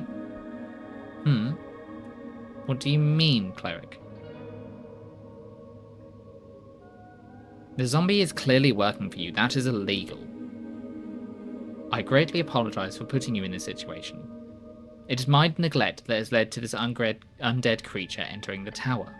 I will make sure to tighten up security in future. This isn't... Ost. We'll do a clean sweep of the basement this evening. Get ready. The kobold gives a screeched yell. Yes, master. I will also make sure to report this to both the HWBT and the militia. He won't let you get a word in. Amazing. I'm trying to say you need to pay for your... Of course, I'll be sure to ask for a thorough inspection by the PCG. PCG, Pest Control Guild. Pest Control Guild, one of the oldest guilds in Norvik. They are supposed to keep monsters at bay and clean up any unwanted critters across the city. These days, they are so bogged down in requests from citizens and the city, they usually have backlogs for months. If there is anything unbecoming about my business here, it shall be uncovered and unveiled. Holy shit, he just keeps going. Thank you very much for your service, cleric. It is because of great men like you the city still stands. I'm sure good work to your patriarch will assure a promotion of some kind as well, especially with this great work you're doing on the tea shop. This Patriarch, a top clerical rank in Norvik, different from Lord Patriarch, which is the traditional administrative leader of the city. Only about a dozen men currently hold the rank. They manage a selection of clerics at each tower. Lord Patriarch, the commander of city forces and top cleric beneath Earth. The title was appointed by Earth. Currently, Lord Askham holds the title, having led the city for the past 30 years. He is a withdrawn leader, over 8 years of age, and has put most... Over 80... I'd hope he's over 8 years of age. Over 80 years of age, and has put most power in the hands of the magistrates. He's going circles around you. It's time to step in and argue. Argue! I could make him shut up, DC 18, or resist his incredible oratory powers. I will resist his incredibly oratory powers. Oh, a natural one! As the pale man blabbering on, you attempt to gather your thoughts and make some kind of point. Come on, just open your mouth and say something, damn it. I think that... I agree, and whatever compromise we do end up at this point, I feel lucky to have your expertise here on this day. Who knows what could have happened otherwise? Stop muttering, just say it. Yell. I'm trying at the top of your at the top of your lungs. Your screech echoes through the chamber. For the first time, you see a generally baffled expression on his face. He keeps staring at you for uncomfortable seconds. Then he says, "Cleric, with all due respect, perhaps you should see a professional." His comment hits you in the heart and soul. Your legs are shaking. I believe we are done with this particular topic. Anything else you need? We just got absolutely dressed down by this man and took psychic damage. Figure out what's weird about this guy. -2 DC. Oh my god, the DC is 31! The game is cheating. You could have got a natural 20. You never know. You glare at the pale man, who keeps working on his documents for approximately 2 minutes. It's because I wouldn't have been able to get the DC being over 30, you only roll a 20-sided dice, and my maximum is a +5. So I would need a massive modifier to actually reach that, or some situational lowering of the DC. DC is what you need to hit in order to succeed. You glare at the pale man, who keeps working on his documents for approximately 2 minutes. Everything you feel stuck in your thoughts. Eventually you feel stuck in your thoughts. I don't mean to imply I know more than an honourable Uthgard member, my good cleric. However, you must certainly have more important things to do on a day like this. He's correct. Maybe you can get back to this later. Some dice checks are locked on a failure and can be attempted again later. These checks are unlocked on a long or short rest, or by spending shards of jaw. But a roll with a high DC should probably be lowered before attempting again. I wish you luck with your endeavours. Before you do go, make sure to collect all your belongings. He gives you a quick inspection with his dead eyes. Too quick, like he's trying not to show his interest. Weird. At least he's not hitting on you. Or would that be an improvement? What belongings? Quite a lot. Your uniform, your cloak, and also a voting card. A peculiar voting card. Every party has been marked on it. I'm assuming it's yours. Yeah, sorry, I'm indecisive. The pale man ignores your comment. I asked Oz to lay the surviving pages of your spellbook to dry over there. And he points across the chamber. He then looks at the pocket watch on his desk. We are in ads, so I will put us on Be Right Back because I don't want anyone to miss anything. So ads should be starting soon, so I'm just going to let them run. Hold on, they're not started yet. Let's click this first. There is an esoteric pocket watch. You may have it, cleric. It will surely prove useful to you. Esoteric pocket, an area overtaken by esoteric magic, exceedingly rare along the coast. The further inland you get, the more common they are, and with the infinite waste being theorized to be filled with nothing but. Esoteric magic, term for naturally occurring magic, caused by the shape and form of Jaw's realm, sometimes called wild magics, or Jaw's discord. Beyond that, you should be good. Did I have any weapons on me? None, I'm afraid. They must be at the bottom of the River Torn. Good. You do not need arms in this city. You need heart. And now we're in ads, so I'll put us on Be Right Back for a second. Hello, welcome back everyone. Let's carry on. Damn ads. Good, you do not need arms in this city. You need heart. Oh, shut up. A good blade can make anyone speak. Got it. Oh, I don't need your help. Oh, I didn't mean to say that. Oh, I don't doubt that for a second. The pale man turns his face towards you and smiles. Unnatural. If only every government employee were as devoted as you, cleric. He gives you a stern expression. Good luck on your quest. Leave, now. When exploring the city, you must move fast by running. You may move faster by running. To do so, you either double-click or hold shift, the left trigger. Time to go. I didn't get to say what I wanted to say. Oh well.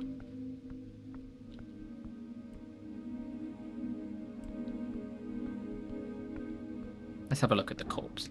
Another corpse. Behold, your fate one day. I could take this, but I'm gonna not, because wisdom said it's not a good idea. The red eye of Earth.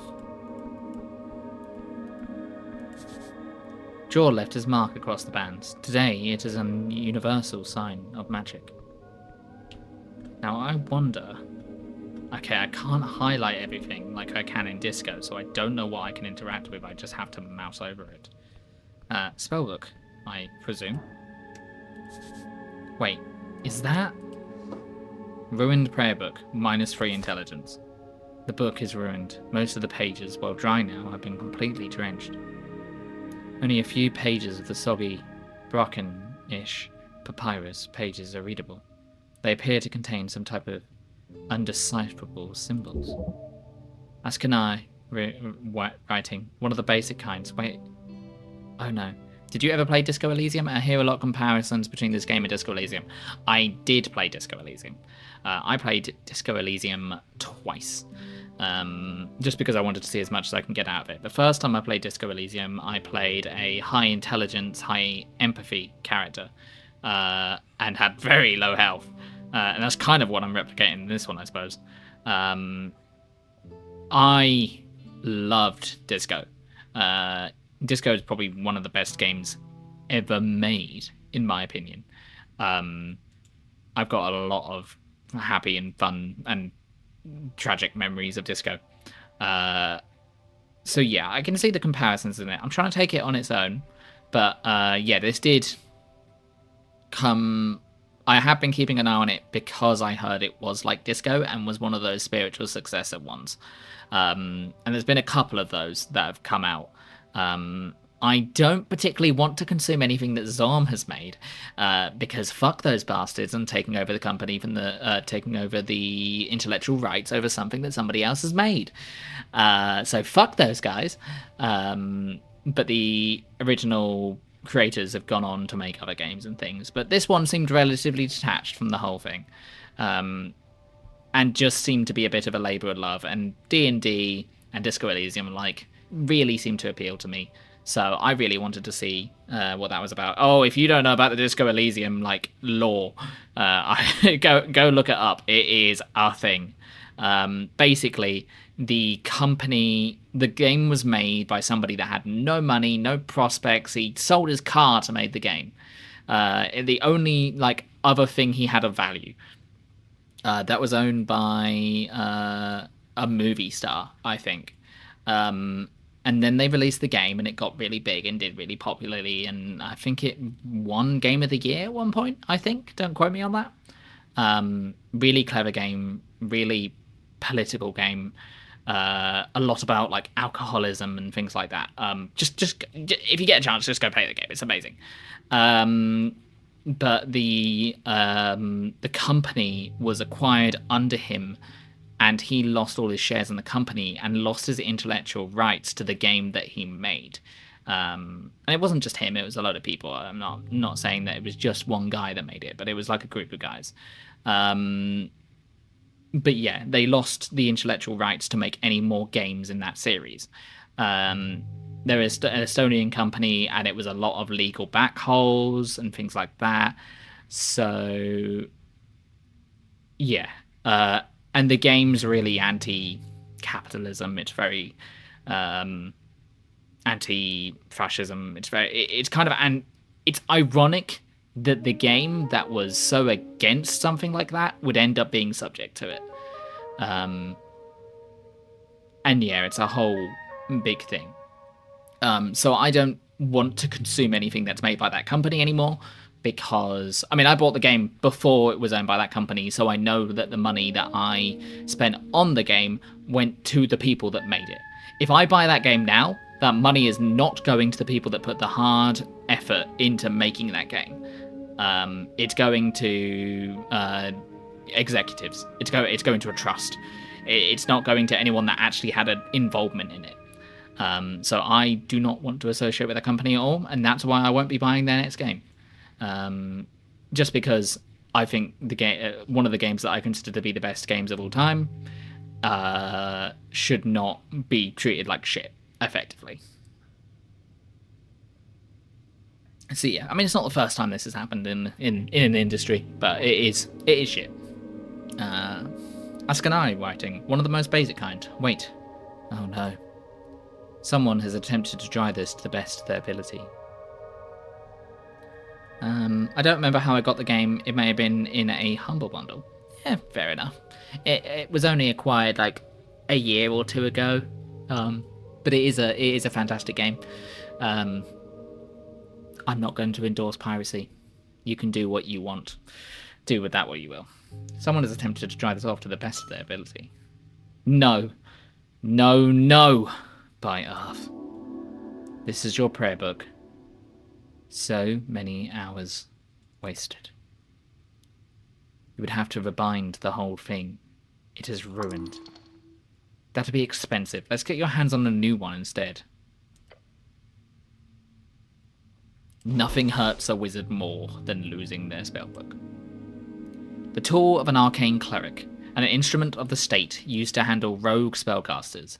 The cover indicates it is a spellbook with hymns dedicated to the river Torna, Earth's passing and the reconquest. This one is yours. You spent years perfecting it.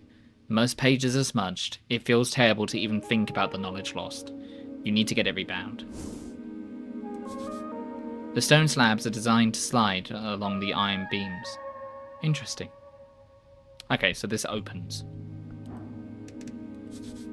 A tray of old incense. Some of it is still usable. I think I'd be more okay with taking these. So, behold. A thick tome lies upon the iron slab. You flip the tome open. There are fine and handwritten letters scattering across the page. While the symbols appear to be readable, you do not understand the language. De verbis draconim ars oculata. The author's name appears to be Calum de Minori. Can I try to read it? No. You have no idea what that means. Right, I need to get my hands on comprehend languages. You do. It's highly annoying that you seem to have lost your memorization. Find a spell scroll. Maybe you can buy it somewhere. It's fairly common.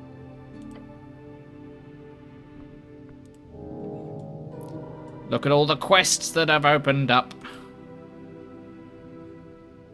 There you go, I've gone into Cleric 2 as Garlists 2.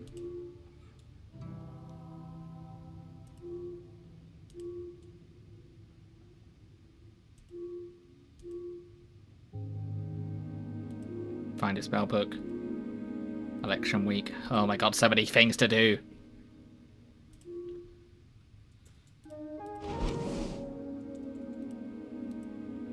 I will not be putting anything on yet, because it does not work for me at the moment. Behold. No, too much reading.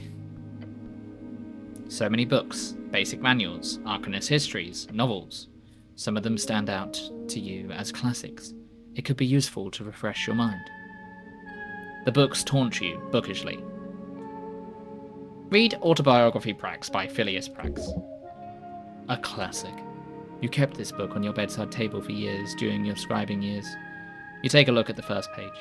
In these pages I shall endeavour to recount the journey of a wind born to greatness, a will tempered by the crucible of ambition, and a spirit bound to the relentless pursuit of the arcane. My name is Phileas Prax. It goes on to make grandiose statements on his personal abilities to use magic. As always, this man is contradictory. He both praises his own natural gifts and mental abilities, while stating himself worthy only through his hard work and merit. It's ridiculous. Know this, I write not for the masses, but for the few who possess the clarity of vision to see beyond the veil of mediocrity. To them I offer my life as a lesson, and a legacy that they might learn from my triumphs and avoid the pitfalls that lie in wait for the unwary. You remember the first chapters dealing with his youth growing up in the ruthless court of a rival house. The Haginshags? The Haginshags. How he struggles against relentless oppression and bullying, making himself out to be an underdog. Power is not born of blood, nor inherited by the fortunate or birthright. It is culminated in the crucible of mind, refined by the fires of discipline, and sharpened by the relentless pursuit of knowledge. Let those who seek to rule first learn to kneel before the altar of wisdom, for it is there that true strength is forged. The Hagfish family, for sure. Yet he does not address his own privilege. It is only merit. Then he should not have needed any of those fancy private studies or lectures. Stop complaining. The story is just getting good. A glorious design. Let those who learn lead through merit of ability and nothing else. I'm gonna just pass on saying that for now. Flip through the pages. In the second half, Prax begins to talk about his early political career, the intricacies of majorcratic bureaucracy, how he learned to play the game well enough for himself to reach a dictatorship as the youngest majorcratic ruler ever. The rest is mostly a collection of mediations surrounding magic and power. The esoteric, in its purest form, is neither good nor evil. It is a tool, a force to be wielded by those with the intellect to do so. Yet let us not be so naive to think that power alone grants one the right to rule. The arcanist must also be a statesman, for the whims of unchecked magic can lead even the wisest astray. Govern with an iron hand, but let that hand be guided by the principle of reason and justice. Thus shall the state prosper, and thus shall the legacy of majorcracy endure. Ironic. I see not irony here, only truth. In the halls of power, the arcane shall be our shield and our sword. Yet remember this, the arcanist's duty is not only to himself, but to the state and his people. For in the endless pursuit of knowledge, one must not forget the price of ignorance. A vigilant mind is the guardian of civilization, and a vigilant state the fortress of progress. Let no shadow fall upon our vigilance, for in the light of our knowledge lies the path to truth, domination. The final parts of the biography focus on an ever deeper and more rambling side of ruling, with hints of paranoia. This is way too much reading. Why would you open a book then? You shuddered, looking upon the titles once more. Gained experience, 5 XP, autobiography, Prax. Put the book back. Read, folktales. This is going to be a lot of reading, guys, just so you know. This is to be expected. Opening the Trill Sisters book shows you an index of several tales, many of which you've heard growing up. Stories for children are useless. Do not waste your time here. Out of the tales, you see the one you remember the most, the one about the gnome and the titan. This story always spoke to you, mostly because of the unlikely friendship between the two. Bedtime story. Read A Little and the Large. In the old days, when dragons ruled the skies and titans wandered the earth, there lived a gnome named Abacus, known far and wide as a half-wit. Whether by fate or folly, he often found himself in the oddest of places, and so it was that he stumbled into a deep valley of Asken. This valley was known to Kar Ymor, the Mist Titan, a colossal being with fur as thick as the ancient forests and limbs that clutched the very mountains. His upper body was hidden in, or perhaps made of, the swelling mist that filled the valley. But on this day, the valley was not the serene refuge it had once been. The air was thick with ash, the rivers ran black, and the trees stood as charred husks. Yusithk, the ancient red dragon, had set the forests aflame, hoping to drive Kar Ymor from his domain and claim the fertile valley for himself. Kar Ymor was furious, his great form trembling with rage as he searched for the source of this destruction. His eyes fell upon Abacus, who was wandering aimlessly, his tiny mind puzzled by the sudden darkness more than anything else. To think that the coast was filled with these beasts of Jor at one point. They reigned harshly and wildly, but it's not hard to see why someone preferred their chaotic dominance to the tyranny of dragons. Continue to the verses. Thick Lum Chun, who dares brings fire to where none should come? Ashes taint my sacred mist. Speak shall one, lest you be missed. Abacus looked up, squinting thoroughly through the fog, and scratched his head. Fire? No, I've not fire to share. No flame do I bring, nor ash to bear, for in the dark I see clear as day. 'Tis those who can't that need the flame, they say. Thirk Lum Chum, what nonsense from your tongue does come? Who is it that needs this blaze, that blackens my mist and dims my days? Well, question thee who needs the flame to light the path and stoke the claim. Perhaps it is Zoof, the king, whose fires claim to your valley bring. Thirk Lum Chum, the dragon's days are surely done. Guide me, gnome, to where he lives. Together we shall dim his skies. A wonderful little tale, about the little and large. The story goes on to wax about the friendship spark between the eldritch titan and the silly little gnome as they sort out Yuzuf on his throne. The ancient red dragon then falls to the titan's might after Abacus accidentally guides him to the correct location. One of those classic stories every child in Askin has been told growing up. You shut it, looking up the titles once more. Folktales. Collected Chants of Norvik by Patriarch Pili. This is a printed edition of Pili's work, but still old, probably came from the earliest Norvican printers. On the first page, a short message is hand-scribbled in the corner. My belief lay in the collected humanity of Norvik. May you remember that from this collection with honour and grace. Pili D. Is this a handwritten message from the second-hand patriarch himself? You feel faint. Are you even able to hold such an artifact? Fascinating. To think the pale man held such a treasure on his shelf. Read the foreword. A dream of unity under earth. The book begins with a lengthy essay about the foundation of Norvican cultural values. It's really like a guide, if anything, on what a Norvican person is, how their values come from the various tribes in the old country, and how together they have formed something greater under earth. You've read this before, but you do get a better sense of what this all means now. It is, in some sense, a plea. A stern suggestion for every human in Norvik to lose any sense of former tribal identity, to embrace a new one, a Norvican spirit, to give away the old and embrace the new. It is not completely bad move. To unite a folk is to build commonality, to lower inequality, although, of course, there are many direct ways the state at the time made sure that the old did not remain in the shadows. Violence and oppression at times. The text directly explains how a new Norvoconian culture will help the city grow and fight against inequality and injustice for unity, mainly by being generous and not hoarding wealth, among other things. Huh, a naive thought. Then finally, it does touch upon the connection with dwarves as well, and how the Norvican spirit is not contained within humans alone. It is not just blood, it is sweat and tears as well. Those folk who unite with us will not be seen as another. No, they too are Earth's folk. They too are Earth's guard. That's a long-ass forward. Yeah, it's like 5 pages. Old man likes to ramble. Read Torna's lament. I went with you to foreign shores, my lord, my guard. I pray you keep from harm the beasts of Shard, a proof of your devotion. Thus I give myself to your flock. I give my life for a home at the river in that sliver of land. To vanquish the beasts who roam, the evil who lairs, the fires that burn. To build a life along the river. Every shepherd knows the song. It bellows up the river. Earth lives in the sliver of land. It is your favourite. You shut it, looking upon the title once more. Place the book back on the shelf. You do so. It fits nicely back into the slot.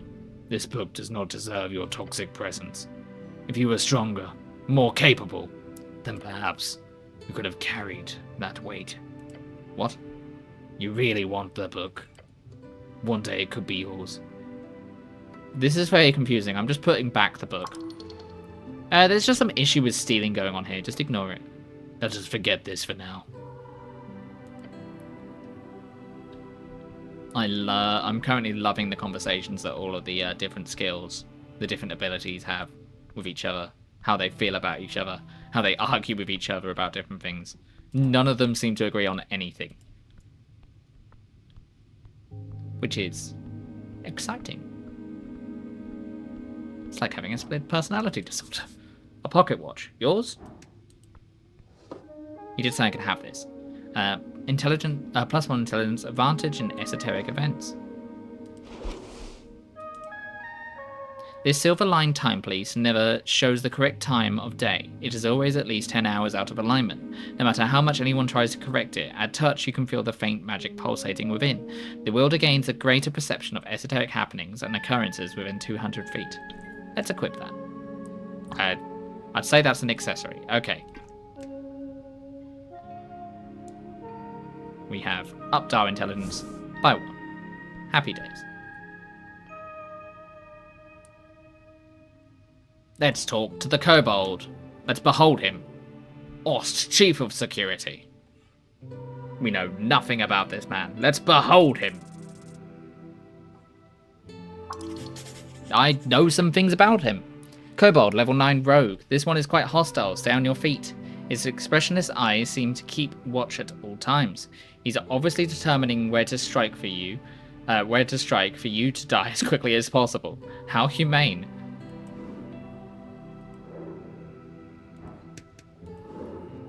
And then we still... So DC 15, we gain more information, and DC 20, we gain even more. That is very cool. Let us... What happens if we try and trifle with him? Oh, we could try and steal the crossbow from his hands. No, I won't be doing that. Hello. Ost, Chief of Security. Wriggling his little clawed feet, the kobold follows your every move with cold, unflinching yellow eyes. Master say you behave. You don't tell me what to do. I did just now. Fair enough. Yes. You're adorable. The kobold glares at you. Complete and utter annihilation. The awe of a conqueror, a killer. Your soul shudders. A battle of will. Do not give in. Glare back. Your eyes meet each other, still ever vigilant. Keep glaring. The kobold does not move. Glare some more. Yep. You're staring at each other. Glare. Eyes meet eyes. Glare, glare. You're looking at the kobold's yellow eyes.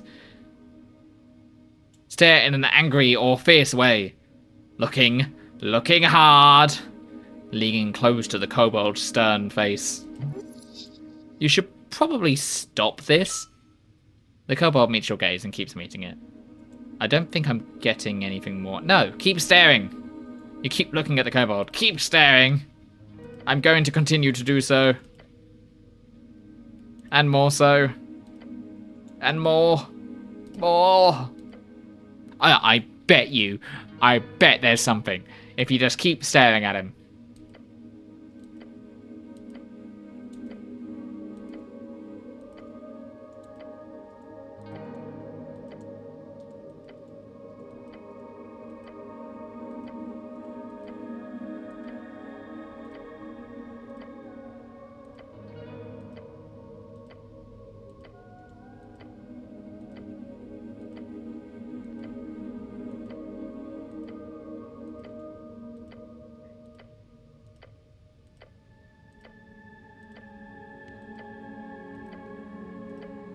I can keep doing this.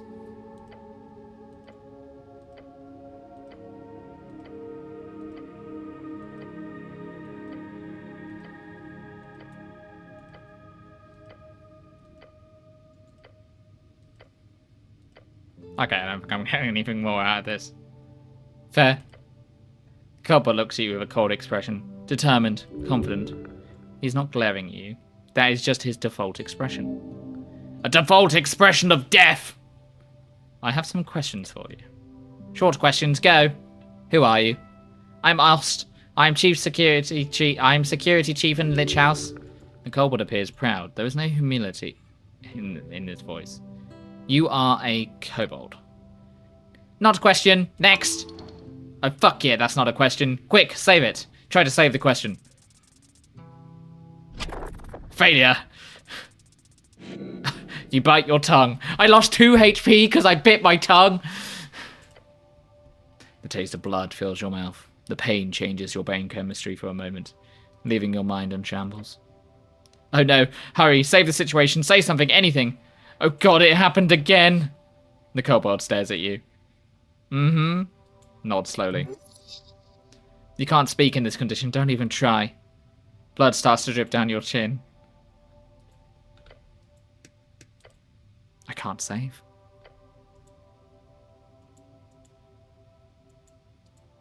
Trying to tell him that you've injured himself. Spit out blood through the gap in your helmet. Spit out blood through the gap in your helmet. What are you? The kobold mutters as he watches your fresh blood and saliva over the floor. Point at it and say, that's what you get. Cleric is... What is... He is baffled. Your actions have truly made a mark upon his dark soul. You've somehow managed to make the stoic kobold speechless. Congratulations. Smile. Your inexplicably perceivable blood smile is sure to cause havoc. The kobold stares at you. You wipe the remaining blood off. There's a limited supply of that, just so you know. How'd you get this gig? Not gig. What is it then? I am devoted servant for master. You're angering the kobold. I'm not going to say he's a slave. Oh, that much of a dick. Got it. It gives you an expression that could be described as a frown. That is, if it looked in any way different from his regularly stony expression. You wouldn't actually shoot me, would you? No promise. It's hard to take you seriously when you're just so cute. That's what crossbow is for. I think he's threatening you, but it's hard to pick up over how adorable he is. Can I borrow your crossbow? Human is kidding, not funny. That would make a great use of it than this puny creature. Just take it. For whatever reason, he must have been ordered not to hurt you. Don't push it. The kobold snorts. Go away. Don't let it aside. Just take the crossbow. Please? No? Please? No. Try to convince the kobold. The kobold stares at you. Oh, how do we do this? Appeal to his better nature? I don't fucking know. Better nature? Yeah, like, butt him up. Be cool and shit. Find a reasonable argument, probably with a lie. I have lowered the DC by baffling him with my madness. Find a reasonable argument, probably with a lie. God damn it! This is difficult. The kobold already hates your guts. Don't make it worse. It's the law. You must always hand your weapons to city officials when they're asked. Not law. You lie. That would be a pretty dumb law, to be fair. Go away. Great restraint. Impressive. His reptilian expression reveals little, but his tone says, I'd kill you if I could. Well, that was a failure. Better find some other way of getting that crossbow. Can I borrow your crossbow? Human is kidding, not funny. That would make greater use of it. This is the same as before. Don't take the crossbow. Where were you when the tea shop incident occurred? Incident? Tea shop blow up. Boom. Did you boom it? The kobold makes a cackling noise. I wish. Tea shop explosion would be fun to set up. When it happens, I was on Water Lane, on mission. What were you doing on Water Lane? That's where we possibly fell into the water, so that's interesting. Milk. Doing milk? Deliver. You deliver milk.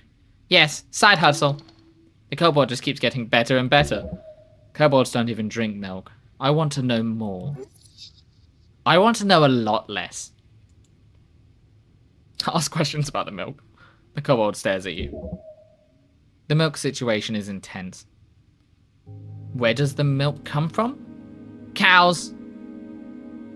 Just cows. Just. Who buys the milk? Humans, Water Lane humans. They pay many for fresh milk before dawn. The expressionless kobold, cold-blooded kobold, is hard to read, but his body language does not exactly scream honesty.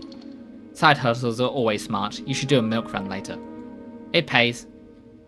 Do kobolds produce milk? No. Do you like milk? No. I also do not like milk. Yes, I've succeeded on a check. You smirk. A confident laugh escapes your lips. Then you turn towards the ceiling, smiling. I also don't like milk. Your commitment has made a dent upon the world. With them, over with lies and deceit. Control them through flattery and love. The kobold stares at you with awe in his yellow, expressionless eyes. No one cares. Can I have some milk? No. Valiant effort. I don't have anything else to say about milk. Okay. Thank you. You should totally find out more about this. Could be a big money maker. Thank you for your time, kobold. What is my quest? Do I have a quest to investigate milk? I do. Crown collection, coin capture, cash kidnapping. There are many ways to describe it. Get rich or die trying. The only way to do it is obviously to get to this milk delivery gig. Try checking around Water Lane in the morning. What about this chest? Behold, a non-light chest full of strange rocks. Milk curious. Milacrous? Shards of jaw. I don't think that's dealing to take. Hold on. Did he have something to say about that? Just pointing at him. Wiggling his little claw. Master say you behave. Okay, he has nothing to say. Interesting. It might be worth casting Cure Wounds on myself, seeing as I bit my tongue and nearly died. I do want to see if there's anything else down there.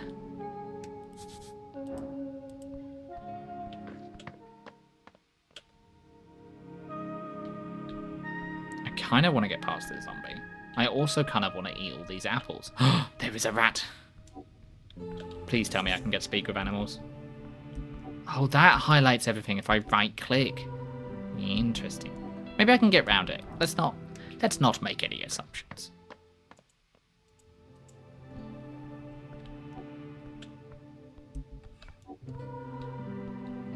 See ya. Thanks for hosting me.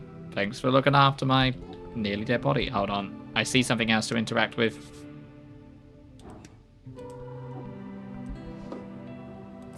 Oh. I found some incense. Nice. Voices upstairs and the smell of salt. Let us save the game. The game did tell me to save often, because I will probably die because I'm so weak.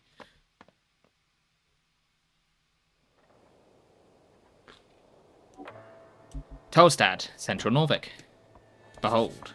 It says Vickens Lech House, but then the dentistry is sketched out. So he was a dentist at one point. Fascinating. Hello. How are you? Men at work beneath Asgard's green banner. Hey, I behold you.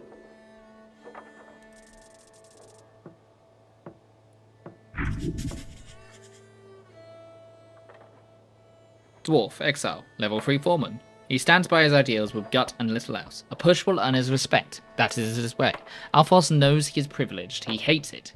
His ideals clash with his blood. I gathered that just by looking at him. Okay, what about you? Simi and the boys.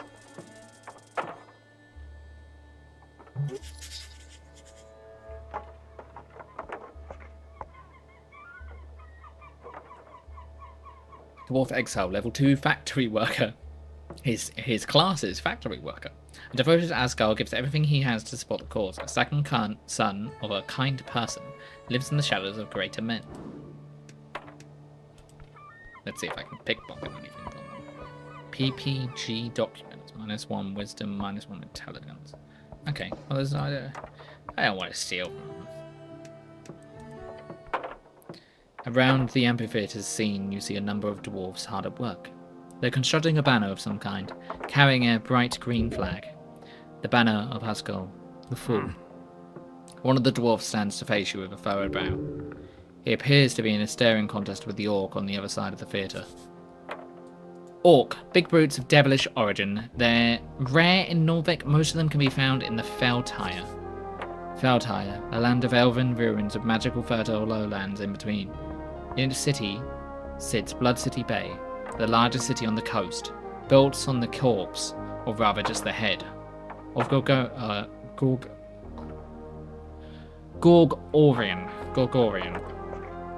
Oi, Mr. City Man, he calls out as you approach. We've made it clear already, we're not moving, not one bit.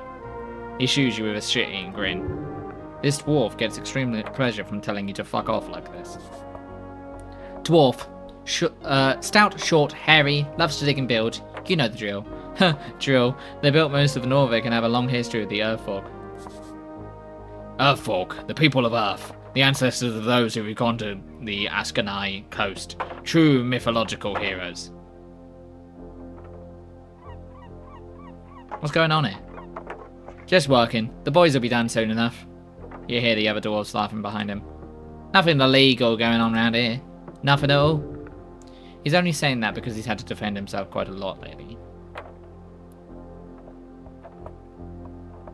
I don't care. I'm on a higher mission. A mission? He looks intrigued. It's confidential. Oh, then, in that case, I won't tell anyone. Swear on it. And we are not doing anything against the law here, just to be clear. This might be one of those kind of illegal, but also not so sort of situations. One of the older dwarfs spits on the ground next to him. You even know who you talking to, Chow? This here be Alphos of the Barn Embers, a foreman in the Asgarlis movement of Norfolk. Barn Embers, one of the biggest dwarf clans. They funnel tons of penning into Norfolk. Penning, the currency of the Vizcar kingdoms, as well as several other dwarven fiefdoms on the undercoast. It is commonly accepted coinage in Norfolk. Vizcar? Vizcar, collection of loose dwarven cities in northwest Ascani, also known as the Vizcar kingdoms. He's done more good than all of you Ulfgard combined. A true speaker for Asgard. Damn, that's a lot of good. Simi exaggerates. He gives the older dwarf the stink eye. I'm also not in any way proud of my heritage. Nobility is just poisonous hierarchy. He grins. Just wanted to make that clear. Don't mention the whole noble thing. It'll just piss him off. Unless you want that. You boys setting up a play or something? A play?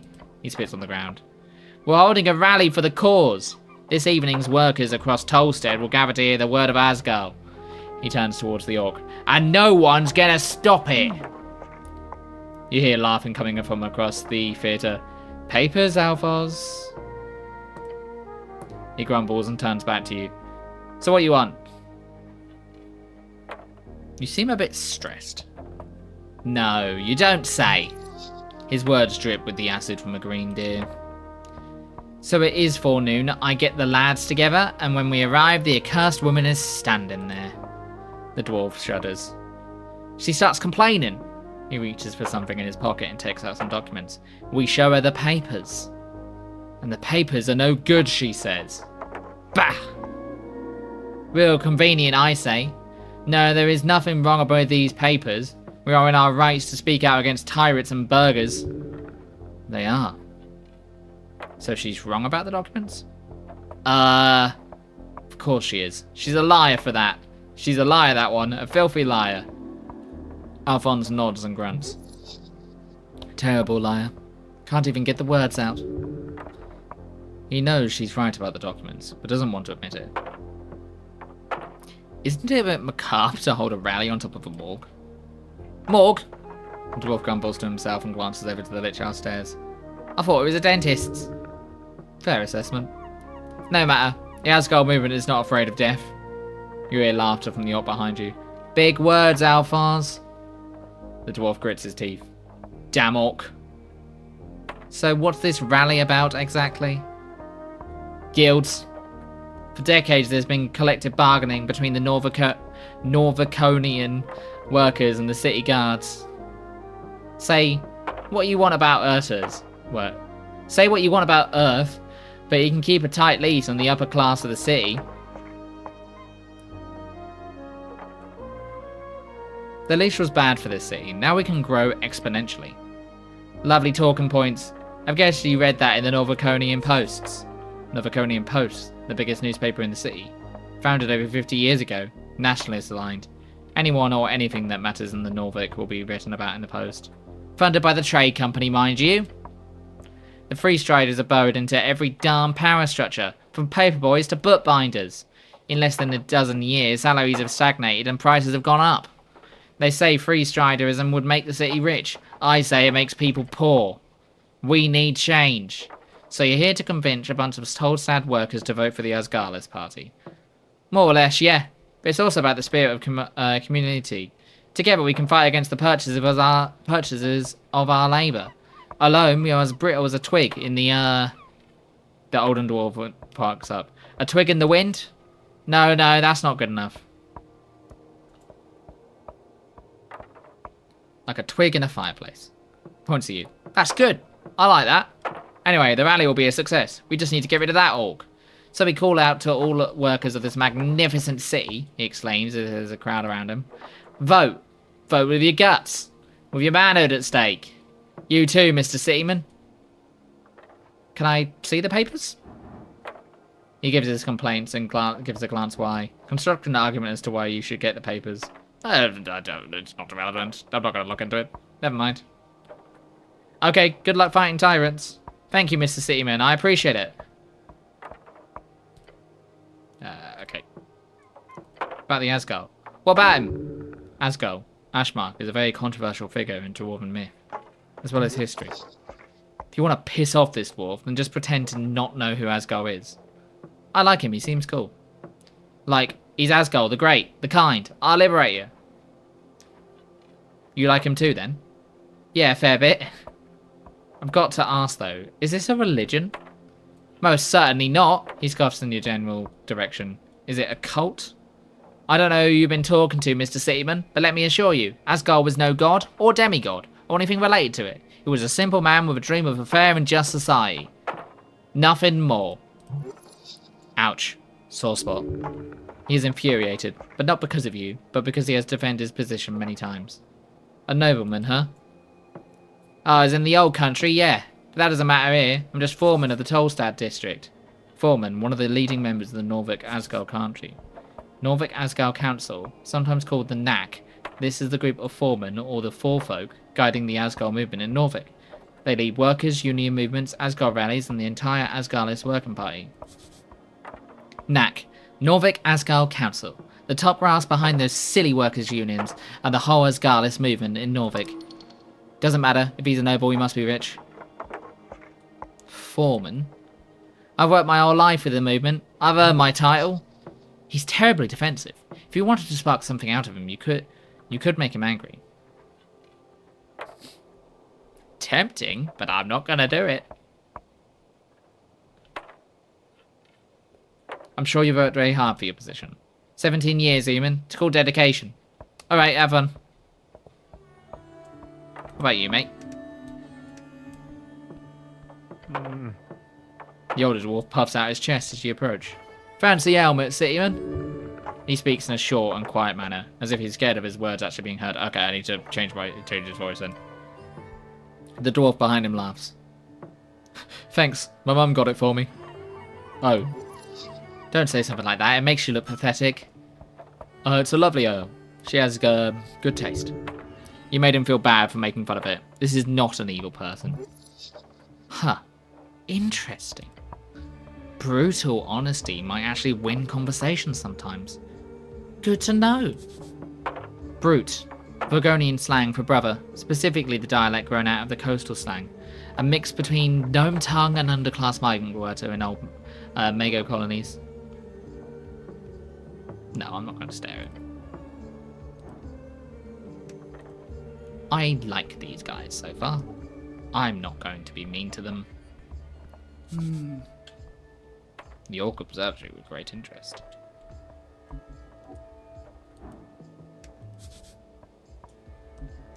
I wonder if I'm supposed to be able to see that or not. How much room is there? Oh my god, there is so much stuff. We're nearly 3 hours in, and there is so much stuff.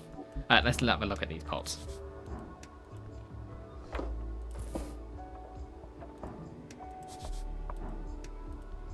Former ale barrel.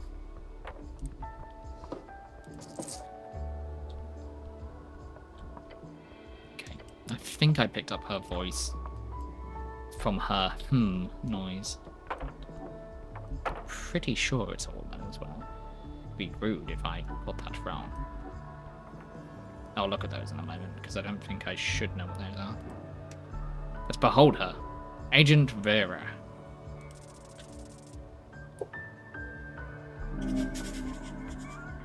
Orc Fellfolk. Level 4 Fighter. A traveller. She is not settled here. Her belief is weak. She does not use it. Her religion is power. Is she evil? No. Perhaps an arbiter arm of an institution, but no mere puppet. I'm going to save again, because I'm paranoid. Can I steal something from her? I could steal money from her. On the edge of this ruinous amphitheatre, you see an orc sitting on one of the many loosened stone blocks. It looks like she's waiting for something. Or someone. She hides it well, but the orc is stressed. Perhaps it has to do with the dwarves. Exuding an air of authority around her, the large woman gives you a wry smile. Her tusks are gleaming. Not just physically imposing, this orc knows how to exert power in other ways as well. You spot the merchant's mask on her jacket sleeve, a heart with the initials of Norvician Free Striders Regiment. My pronunciation of this will change. What's this? Not often we get Earthguard around here. You sure walk around like a damn advertisement with this drab uniform. She presents her palm to you.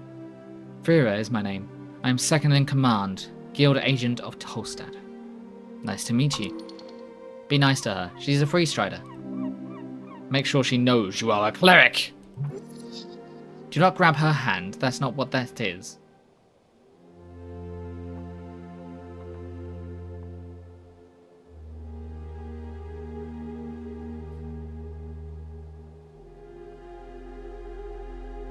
Yeah, let's say something cool. Let's try and impress this lady. Names and labels aren't important. Debatable. But I do like a secretive man. She shoots you with another smile, waiting patiently for you to say anything. I'm here on important business. Business, you say? She leans in to squint at you. Fascinating. Perhaps I can be of service, Earthguard? For your business? Where's the Goblin Chieftain? Lady Sageleaf. Just head down these stairs. Good luck getting an audience, though. By moving your head to the side and using your eyes to look south, you can see a garden of some sort. You can see a goblin or two on the ramparts. Is she busy? I sure hope so. Took us months to get in a room with her to discuss some renovations in the holes. The holes, a common slang for the central spire of the apartments in Tolstad. The lower ones are less fancy. If she's not busy, she's a bitch. Dragon of Tolstad, my ass. She catches herself from releasing any more profane comments. Anything else? She looks annoyed now. Tell me what you know about the tea shop. The tea shop that blew up, she says dramatically. Sounds like a magazine tale. I heard it was an accident. The Post mentioned it in passing. Minor mishap, I believe, was the official quote. Although, from what people tell me, it was quite the explosion. Quite. So you weren't in that area? No, I was on the North Wall, company business. North Wall, one of the 5 districts in Norvik, known as the Industrial District for its many factories built along the river. This is where you live. Anyone who calls it the North Wall is probably not a local.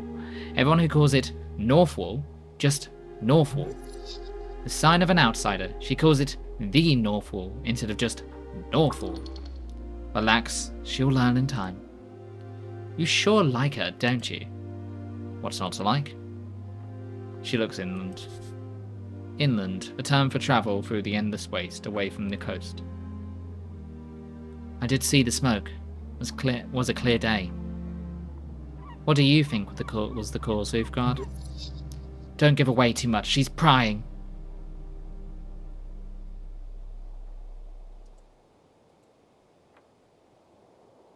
Maybe it was the tea leaves. The leaves. Maybe they caught on fire, since they're so dry. And also, leaves. Interesting theory. I've yet to hear of a tea leaf able to cause such a blast. If you find one, let me know. Will do. Hold on. Are you here to investigate the tea shop? Don't answer that. She has no control over you. She might be a free strider, but your business is your own. Get away from the conversation. No. But actually, she says, holding out her hands. Beware, this woman knows how to manipulate people. Maybe? Said her maybe yes. Nice weather we're having. Are you here for the tea shop? You look lovely today. Thanks. Are you here to investigate the tea shop? I'm here to do business with the tea shop, the one that blew up. A master of speechcraft. You can do nothing. Sneak away, Dees. Ah! Sneak away. Ah! Quick, sneak away before she can do anything about it. You glance to your back, carefully preparing to take the first steps away from the conversation. Earthguard, a voice says, startling you. No, don't stop. Come back, please. Answer my question before you leave. Damn it, her voice of reason is too strong. I took damage from that! The orc gives you the kind of look you would give a child after they started eating gravel. Let me ask again, she says, her tone now slightly more tense. Are you investigating the tea shop? Yes, damn it! Interesting. I'll be honest, I assumed the city would just ignore it. But they sent you. It's sort of a giveaway. Clearly someone thinks this is an esoteric mess if they send a cleric to look into it.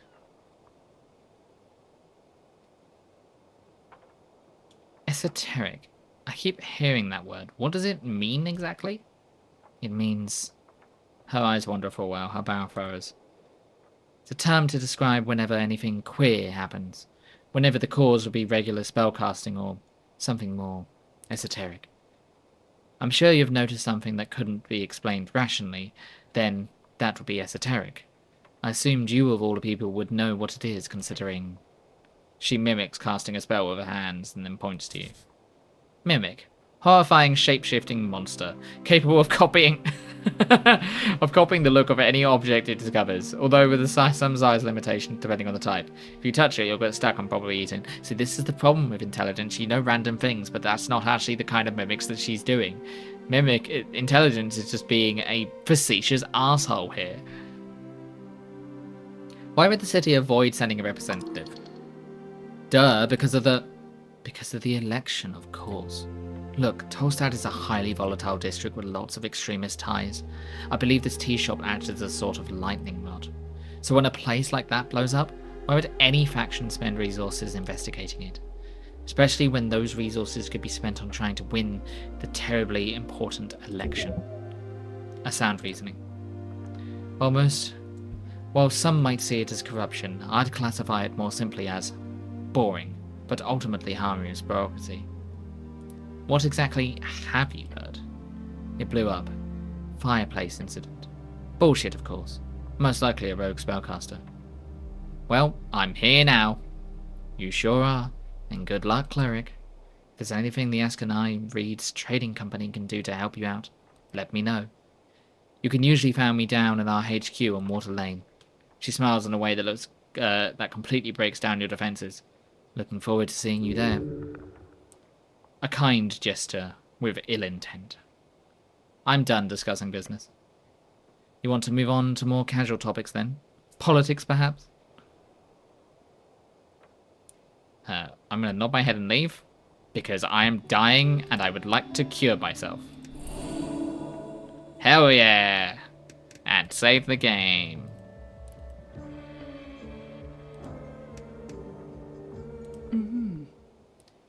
Eok greets you with a bright smile.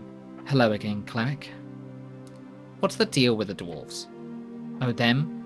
Complicated as anything. I wouldn't be sitting here wasting my precious day if I wasn't for them. But in short, they're holding an unlawful assembly. They won't let me take a look at the documents proving it. Not frustrating at all, she says and winks at you. She telegraphs her sarcasm heavily. This is useful when communicating with slower individuals. Explain it to me in detail from the top. It's all just inconvenience. Her eyes say a pain in the ass. Those lovely Asgardists have decided by themselves to hold a rally here on this lovely little circle square. Unfortunately, they need a permission of public gathering or a PPG. PPG needs to be approved by the district council. They do not have a proper PPG. Picked up on her use of the word proper. What does that entail? Proper? She scoffs.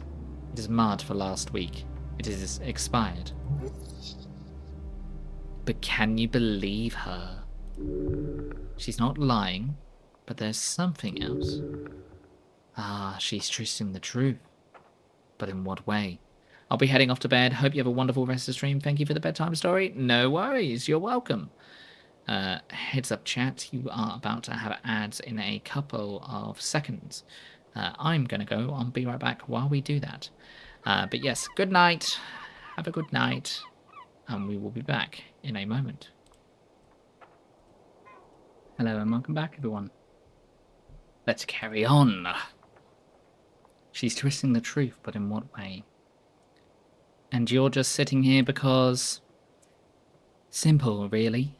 These dwarves are ignoring my call to disperse, so I'm here as a witness. If they do not leave by sundown, they'll be fined and or arrested. Why don't you just come back at sundown?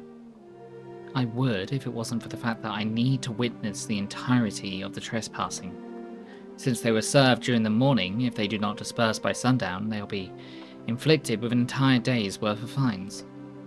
I'd have an assistant do it, or a secretary, but we're stretched thin as it is with the election coming up. No, I'll just sit here and smile politely. Arrested by whom? She gives you a smug grin. You, perhaps? The monopoly on violence here on Tolstad is more of a oligopoly. It'd be a roll of the die to see who gets employed to handle these rude dwarves. Maybe some goblins. The city of Norvik has also allows us to employ mercenaries for extra legal enforcement, but the company likes to avoid that in most cases. As you can imagine, mercs tend to lack that finer touch. There is something shady about this. Do it yourself. I love your high opinion of me, but even I cannot wrangle a dozen dwarves all at once. Or however many they are. Hard to keep track, they seem to almost spawn out of the ground. Sounds like trouble.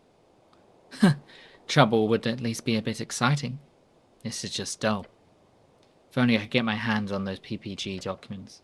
Then I could simply hand them over to the city and go home early. Or rather, head back to the office and complete the draft with the marketing meetup.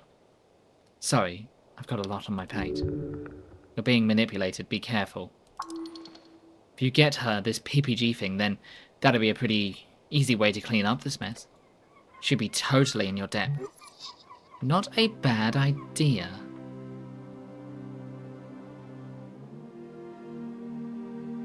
Good luck.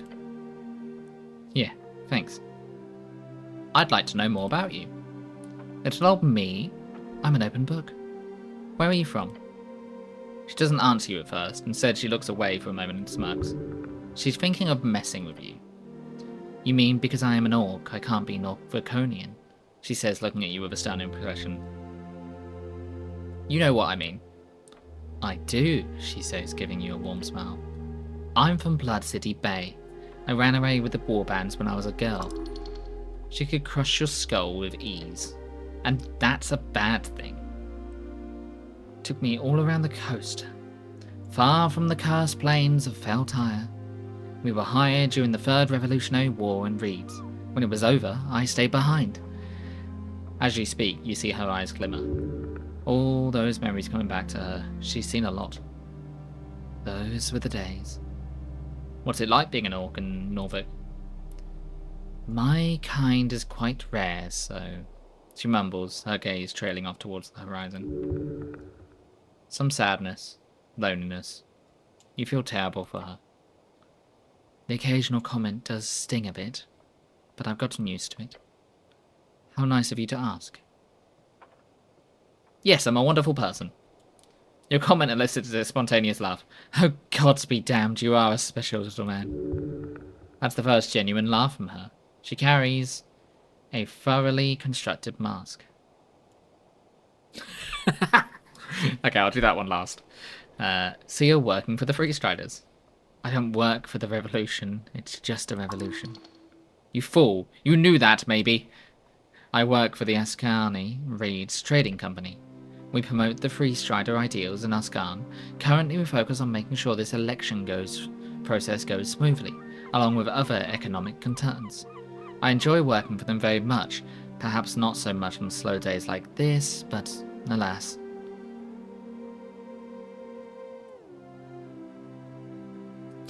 Sorry, I don't really know any of this. You see, I am apolitical. I like the election, but you're going to lose. Democracy, I don't care for it. I don't think we hate democracy, but I think we prefer communism. Thank you for bringing Freestriderism to... Hold on. Freestriderism might have been the strength one, not the democracy one. I like the election, but you're going to lose. And any decent freestrider would be happy with that outcome. It's about the process, not the outcome. Not to pry, but if you're not freestriding, what are you voting in the election anyways? It's only a few days away. Agalism shall sweep the coast. Ulfgard and Asgarist. What a combination. I'll be honest, this is one of the reasons I took this job. Speaking with individuals such as yourself, hearing what they have to say. So thank you for that. She is being genuine. Okay, we will do the option of flirting with Orc Lady. You are a strong and physically opposing woman. Attempt to flirt. She covers her mouth and tusks with her hand. Mm-hmm. She's trying not to laugh. You've got one shot. She's bedazzled by your confidence. Don't fuck this up. Tell her she has nice tusks. Bet you can carry around like a straw doll. You bet your sweet ass. Few men get that privilege. She's desperately trying not to laugh. Sweet tremors, be wary. This could end very badly. -2 DC. She is thoroughly entertained by your antics. Charisma, try to save it. DC 10. Oh no, god damn it! Your mind is blank. Literally. There's nothing that comes to mind, apart from the base desires of that aspect of your psyche we don't talk about. I suppose it's time to let it rip. Just go wild. I don't care. There's nothing that can be done anyway. Lost cause. Bottoms up.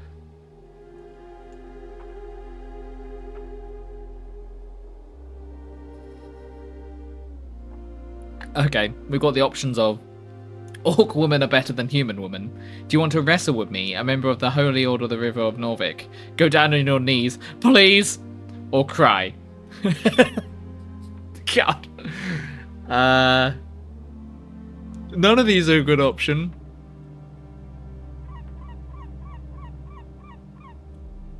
I think we go back on our pride. Do you want to wrestle with me, a member of the Holy Order of the River of Norvik? She stares at you, mouth agape. Finally, the orc composes herself and says, "You know, I'd love to, but I'm kind of busy." Later then? I'll think about it. Oh my god, I am I just got to death. She got me to death saving throws. This doesn't feel good. Vera looks at you with a mouth agape, clearly unsure how to handle it. You've left me speechless. She clasps her hands together. Well done, and not often that happens. Now that we're done with that, do you have anything else to ask? At all? Compose yourself. Yeah. Okay, go ahead. I'm done asking questions about you. Oh, silly me, talking about myself all the time. What about you? It's not important. Stay off into the distance. I am your savior. I am your savior! Oh my, such a knight. She gives off a short laugh. Anyway, nod your head and leave. Time for some cure wounds. So I don't die. Do I have a map? No. How many more spells do I have? I can't tell. I think I'm also exhausted, if I understand that correctly.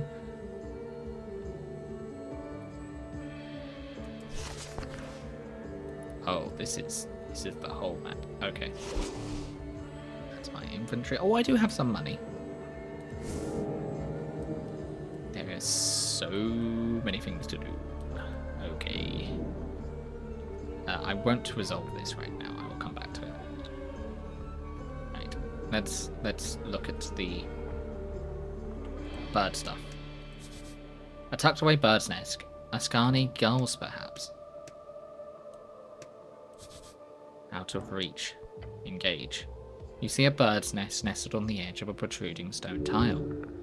Got some eggs in it, and you spot something shiny below as well. It appears unguarded. Scary beasts, those gulls, but whoever made this nest isn't around, so could you imagine the goodies? Could be worth it to climb out. I'm gonna stop bleeding. Save the game in case I die.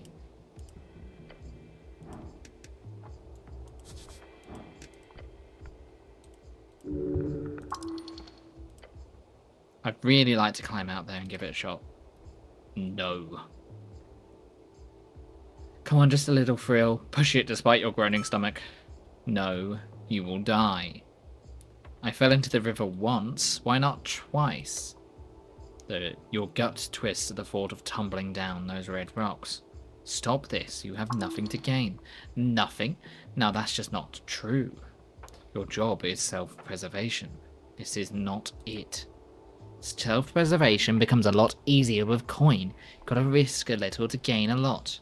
Nothing here to gain except death. Boring. So very boring. Yeah. Let's not. This will let you live.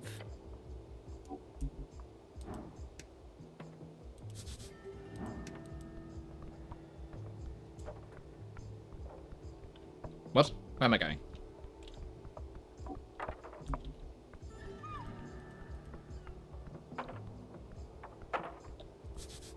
There is an esoteric effect in place here, stopping rainwater.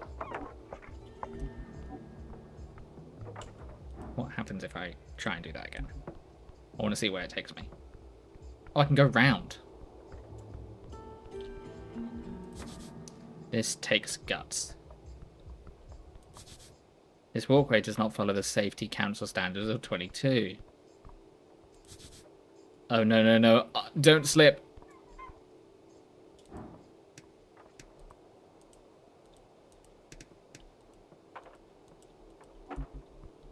What happens if I go further over? Okay. Some money. I do like money. You like money? I like money. An apple. An apple. Okay, that's taking me a long way around. I won't do that right now. I'll go down. Is that an imp? It's just an imp there. Behold, Goblin Wall Art. Engage. A green face is splattered across the facade, staring wildly towards a flaming sky and the dragon spread across it. Or something like that. Can you call this art? What does it mean? It represents a devotion, albeit in an asinine way. These coins stand for all the facts loot the dragon brought to her people. You could get behind that. Melting rocks. What does this tell me about the state of Norvik? Nothing, really. That goblins are artists? Place your hand upon the wall. You take a step forward, the painted stone surface is smooth. This is no cheap dwarven rock. This is gate area architecture, disguised among the rest.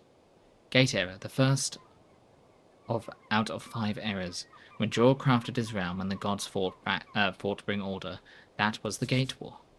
Gate War, the legendary conflict between the beasts of Jor, the original gods, and the many others who tried to take over Jor towards the end of the Gate era. We have little information about this conflict, but it is known as what led to the closing of gates and began the Fade era. Beasts of Jor.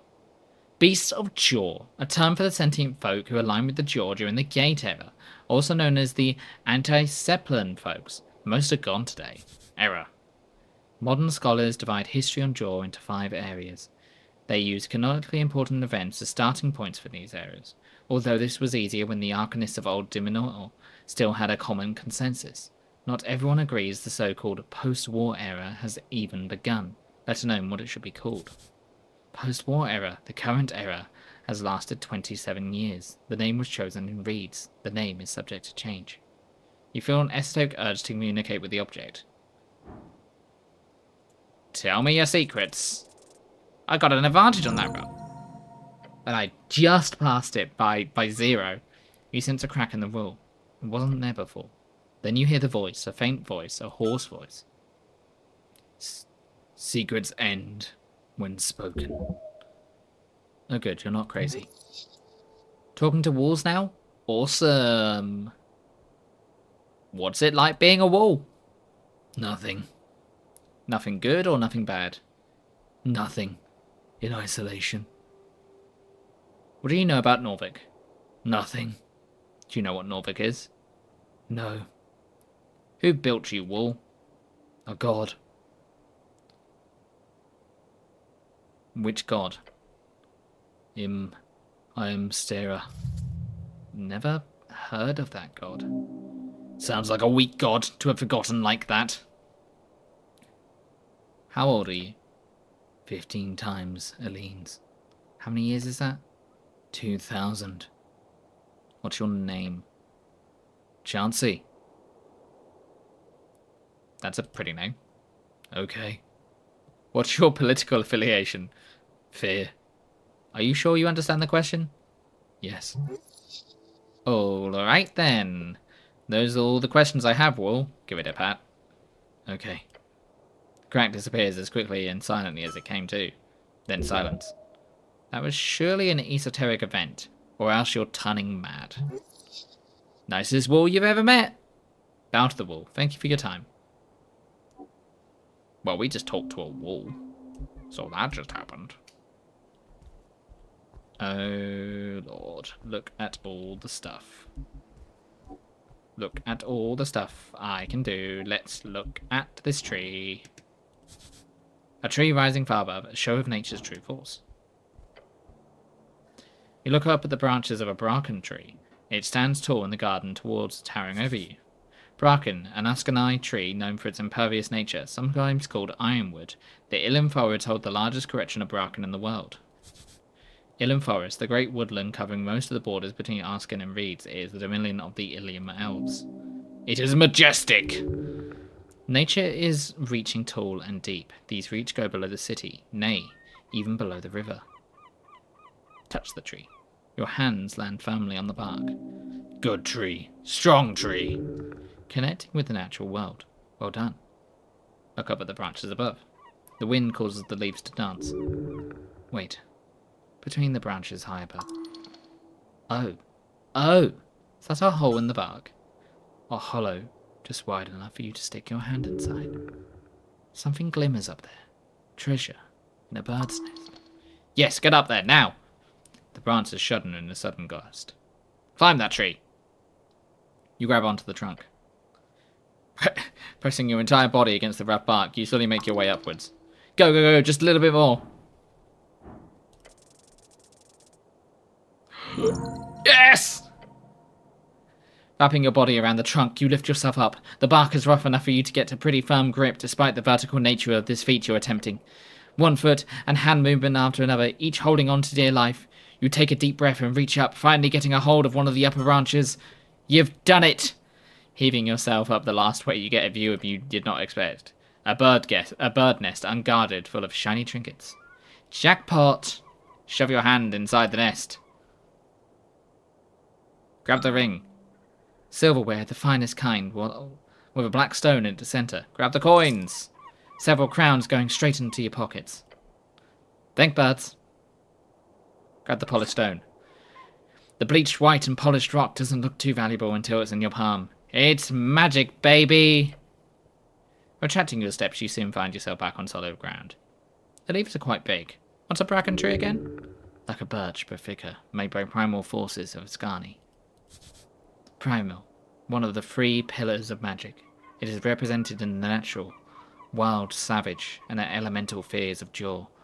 They cannot be controlled, only bargained with. The bracken tree originates from the Ilium Forest, and is today a major export resource in Ascani. It is quick to grow and flexible in its usage. Bye, tree! We got lots of stuff. We got Ring of Protection. An iron band covered in strange symbols. Touching it sends you a tingle down your spine. It protects you somehow. Dampens high damage. Hell yeah! Shard of Jaw. Unlocks dialogue to unlock checks. Yep. That recovers spell slots. This recovers HP. More things that recover HP. I also found something else. I think. Or not.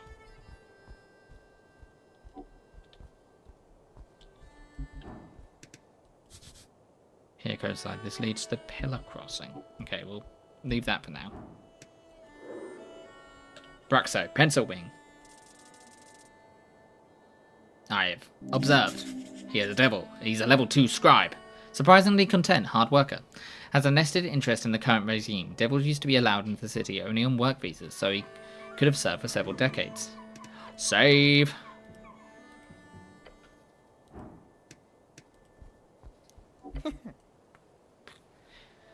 You raise your hand towards the sky. Above you sits a tiny red creature. His rings flutter faintly in the wind.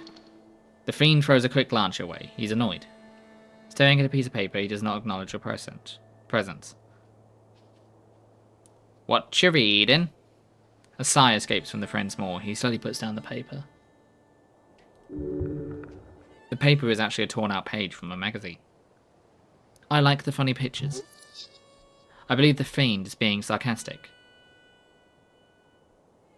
I like the pictures too. Yeah, I imagine you would. He's mocking you. Wait. He says, leaning in to get a good look at you. Ulfgard. A cleric. Hell's you doing here? You can go anywhere you want. Fuck off. I'm not allowed on Tolstad? Of course you're allowed, just not often you guys are here. I, for one, am very happy with your presence. This place has gone downhill since the city let the goblins and freestriders rung them up. Oh no, the devil's a kiss-ass. Devil. Lawful evil fiend. They are lawyers, soul traders, and either the most effective type of leaders or the worst type of middle managers. The numbers are dwindling as of late, but in Blood City Bay, they still rule supreme. We need some damn order in this place. So, if you need any legal advice, just let me know. He gives you a tiny sharp smirk. You should be aware of the fact that this is literally a devil. Be careful, devilish advice can bite you real quick. You can hear out any advice, just don't listen to it blindly. Are you a barrister? A tiny barrister? No, I have no legal position within the city. I'm just fairly knowledgeable in the magistrate's code. So he works with city law. Ask him for details. He shows you a foul win. So what kind of work do you do? If you love what you do, you'll never work a day in your life, he says and smokes. So what do you do? Agreed, I love being a cleric at Norvik. Good, you should. It's a very honourable position to uphold the law. Now me, I do scribing most days. Got some connections within the palace. And believe me, phew, that's got me through some tough times. See, whenever some rich asshole needs a legal draft in a hurry, who do they send for? The guy with the wings. That's who. Always on call, huh? For sure, but I get around quick. What do you do in your spare time? Calligraphy? A hobby for women and weak men. Oh, and I do love me some reading. Gaining access to the Darwinian Library changed my life. Darwinian Library, the largest public library in Norvik. You spent many years in your youth inside those stone walls. What's it like being a little red guy? You want an honest answer, or the one I tell my clients? Honest. Okay, let me put it like this. It fucking sucks donkey shit. Do you know what it takes to get a promotion these days? Tell me, brother. Is it expensive? Oh, I wish. We're talking decades of servitude to some sadistic fuck that wants you to return to the Gorgorian's greatness or some shit like that. And then, after risking your life and humiliating your chafts, there's a chance this fucking guy will put in the effort of promoting you. And if you're unlucky, you'll turn into a freaking bug. Or worse, something without wings. Tell me about these promotions. Sorry, forgot everyone knows not how devilkin work. Let me put it like this. Devils have a ranking system. Some are lower, and some are higher. Only way to get higher and metamorphosize into those more powerful creatures is to be promoted by someone with a higher rank. But hey, could be worse, he says. Could be a demon. Demon, chaotic evil fiend. They are mostly bloodthirsty monsters and rage-crazed barbarians, falling out of the Hay X. But some of their more civilized spawn do reign in the cities and realms surrounding the Endless Maw.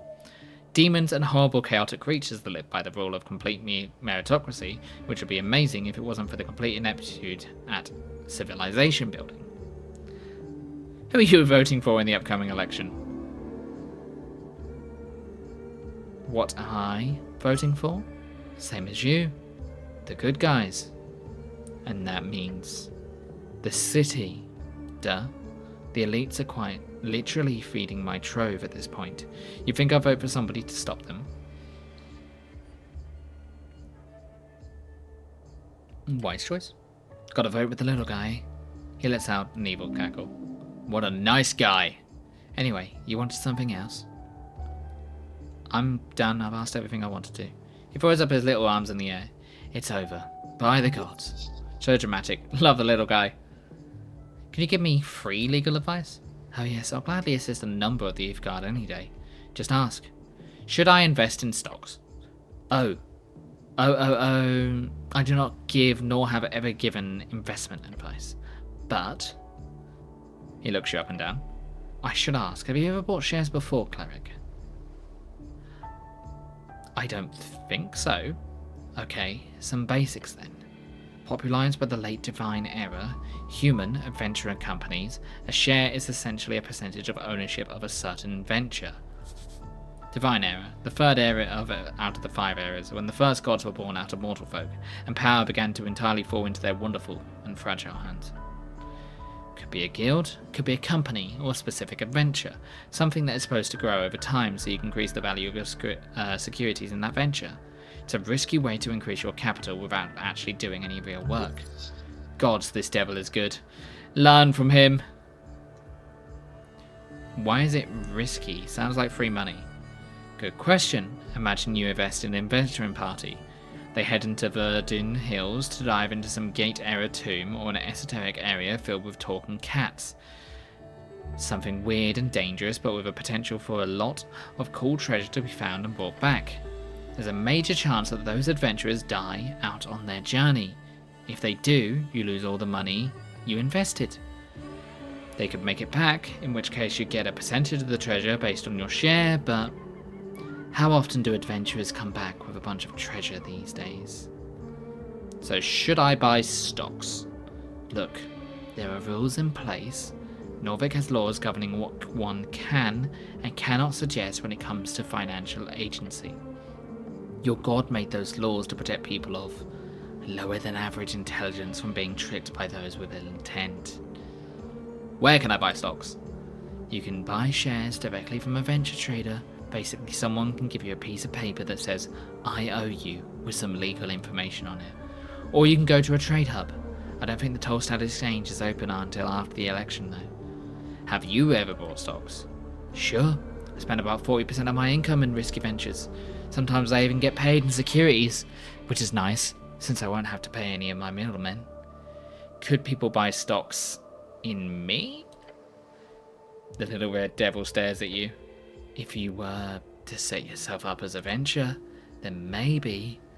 I mean, if you can convince someone to invest in you, you know, without breaking any laws regarding investment advice, I'd be impressed.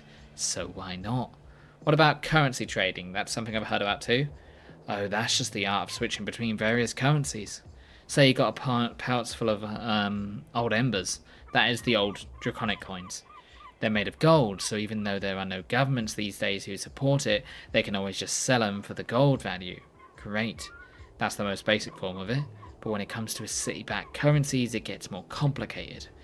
Even if you got 10 Bryn marks, and let's say you want to convert them into Redstein 10s, how many do you get? 10s, the currency of the Free Rider Revolution. While free cities have multiple currencies, the magical paper money of Reeds is quickly growing into the most valuable across the coast. 10? No clue. The value of each currency fluctuates day to day, as does the exchange rate to each currency. Not to mention the location as well.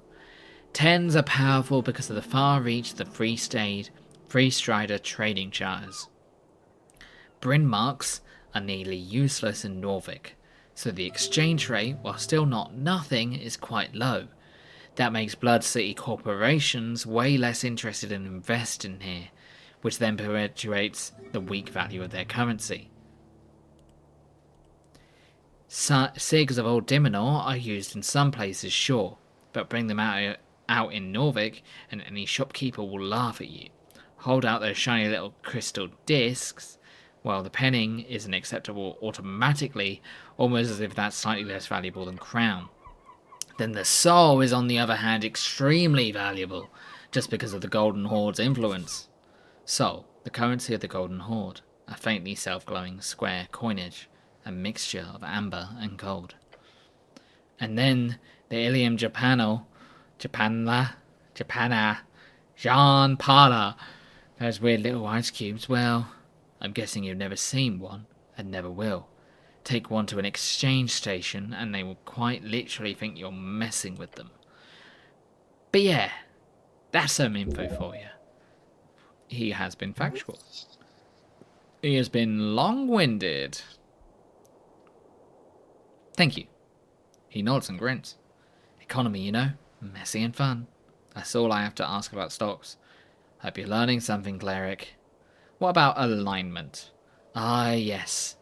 The overrules of morality. Norvik does not moralize over alignment officially. Nor do most of the city-states across the coast.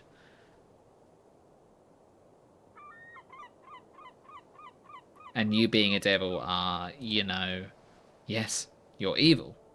Oh yes, indeed, it is pretty easy to spot. He flaps his wings. It can be pretty discriminatory at times. People assume I had their worst interest in mind, just because I'm ontologically evil. You don't have their worst interest in mind? Look, evil is not some objective thing, it's entirely internal and aligned with your subjective opinion. There are good people who ruin the world and evil folk who do their best to maintain it. That's the deal. What does the law have to say on resurrections?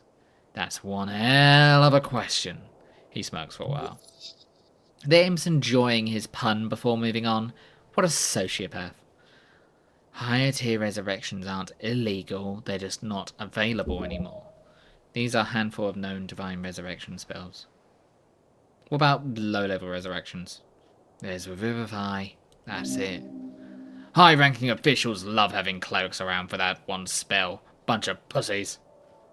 Not available? Figured a cleric would know better than me, but...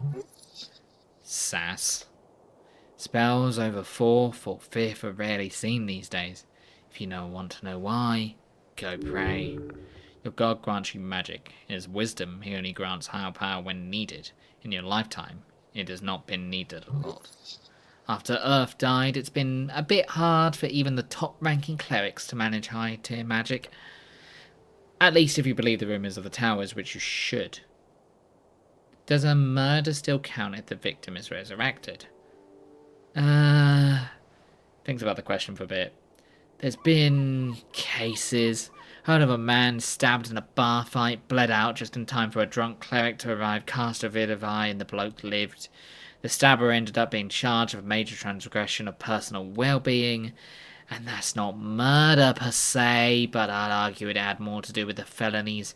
The fellow's barrister making it clear to the judiciaries there was no killing intent. So not an accident, but not a murder, just a brawl gone too far. But that'd be hard sell if the victim wasn't breathing. A complex scenario. Something clerics often have to contend with. But in most cases, I'd say yes. So you don't go around murdering folk and revivifying them, cleric. It'd be a waste of a spell slot, yes. And evil. But also a bit funny. Very funny. Would be kind of funny, but... don't. Are you legally considered alive after a resurrection? Yes, for all intents and purposes, you are alive.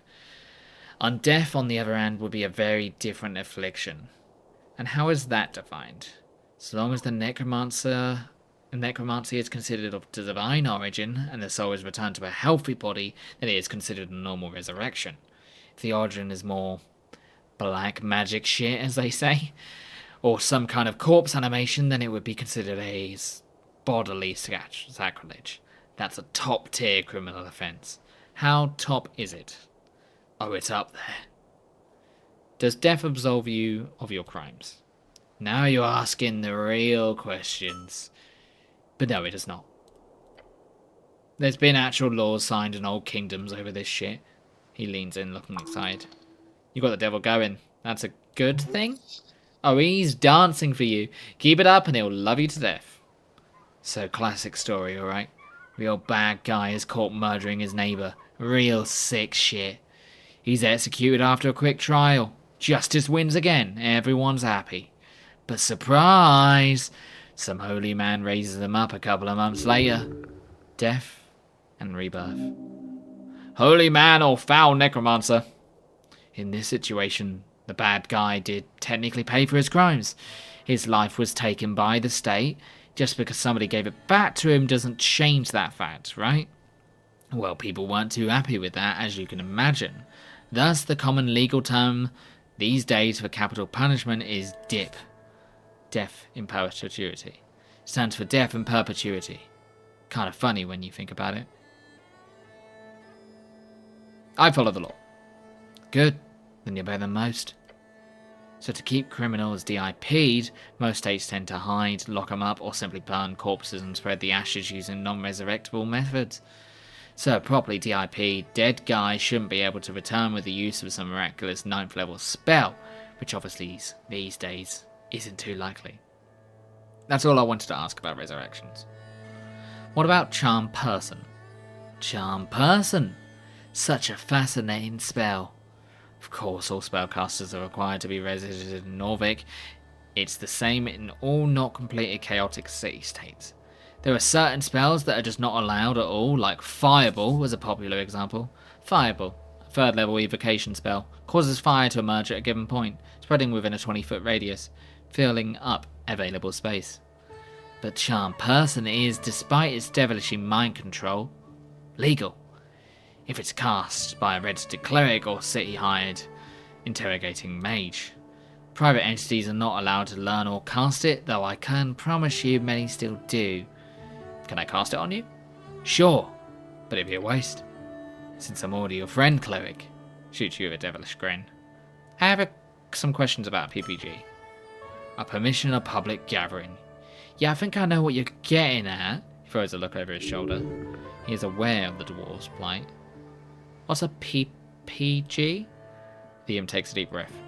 A permission of public gathering is a legal document showing the intent of the magistrate of a certain district to allow an individual or a party representative by that individual to gather in a public place such as a town square, street or city tunnel to perform, protest, exclaim, fraternise or any other non-commercial activity.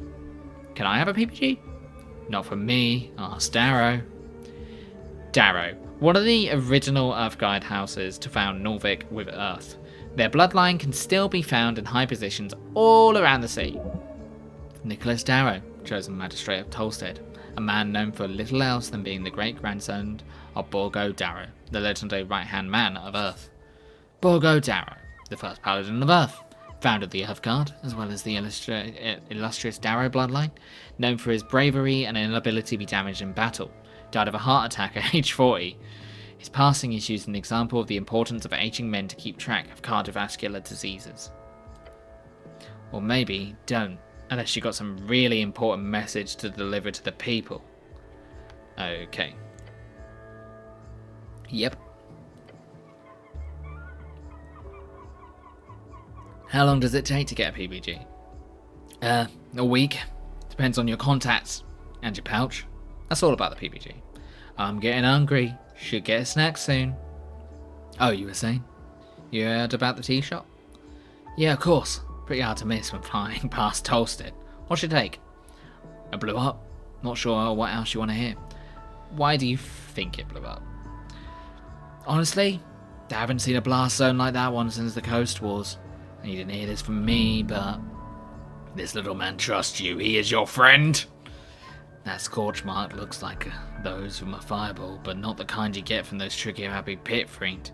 We're talking high-level wizard stuff. Be careful, cleric. Powerful forces are at work here. Thinking about it for a few more seconds makes it clear to me that it's all a big cover-up. Wouldn't be a first time a city-trained spellcaster goes a little off the inch. Slander! The city does not train people to explode. Other than that, not to be self-incriminating or anything, but could be a fiend. Or an elemental, I mean. Water lane as shipments from Kargmesh every other month. Maybe a fire elemental slip through. Who knows? I think it's a rogue spellcaster. It's the simplest answer. But I suggest having a chat with the owner of the tea shop. Who knows what feathers were ruffled, eh? Gives you an ominous chuckle. Citizen? Not on leave.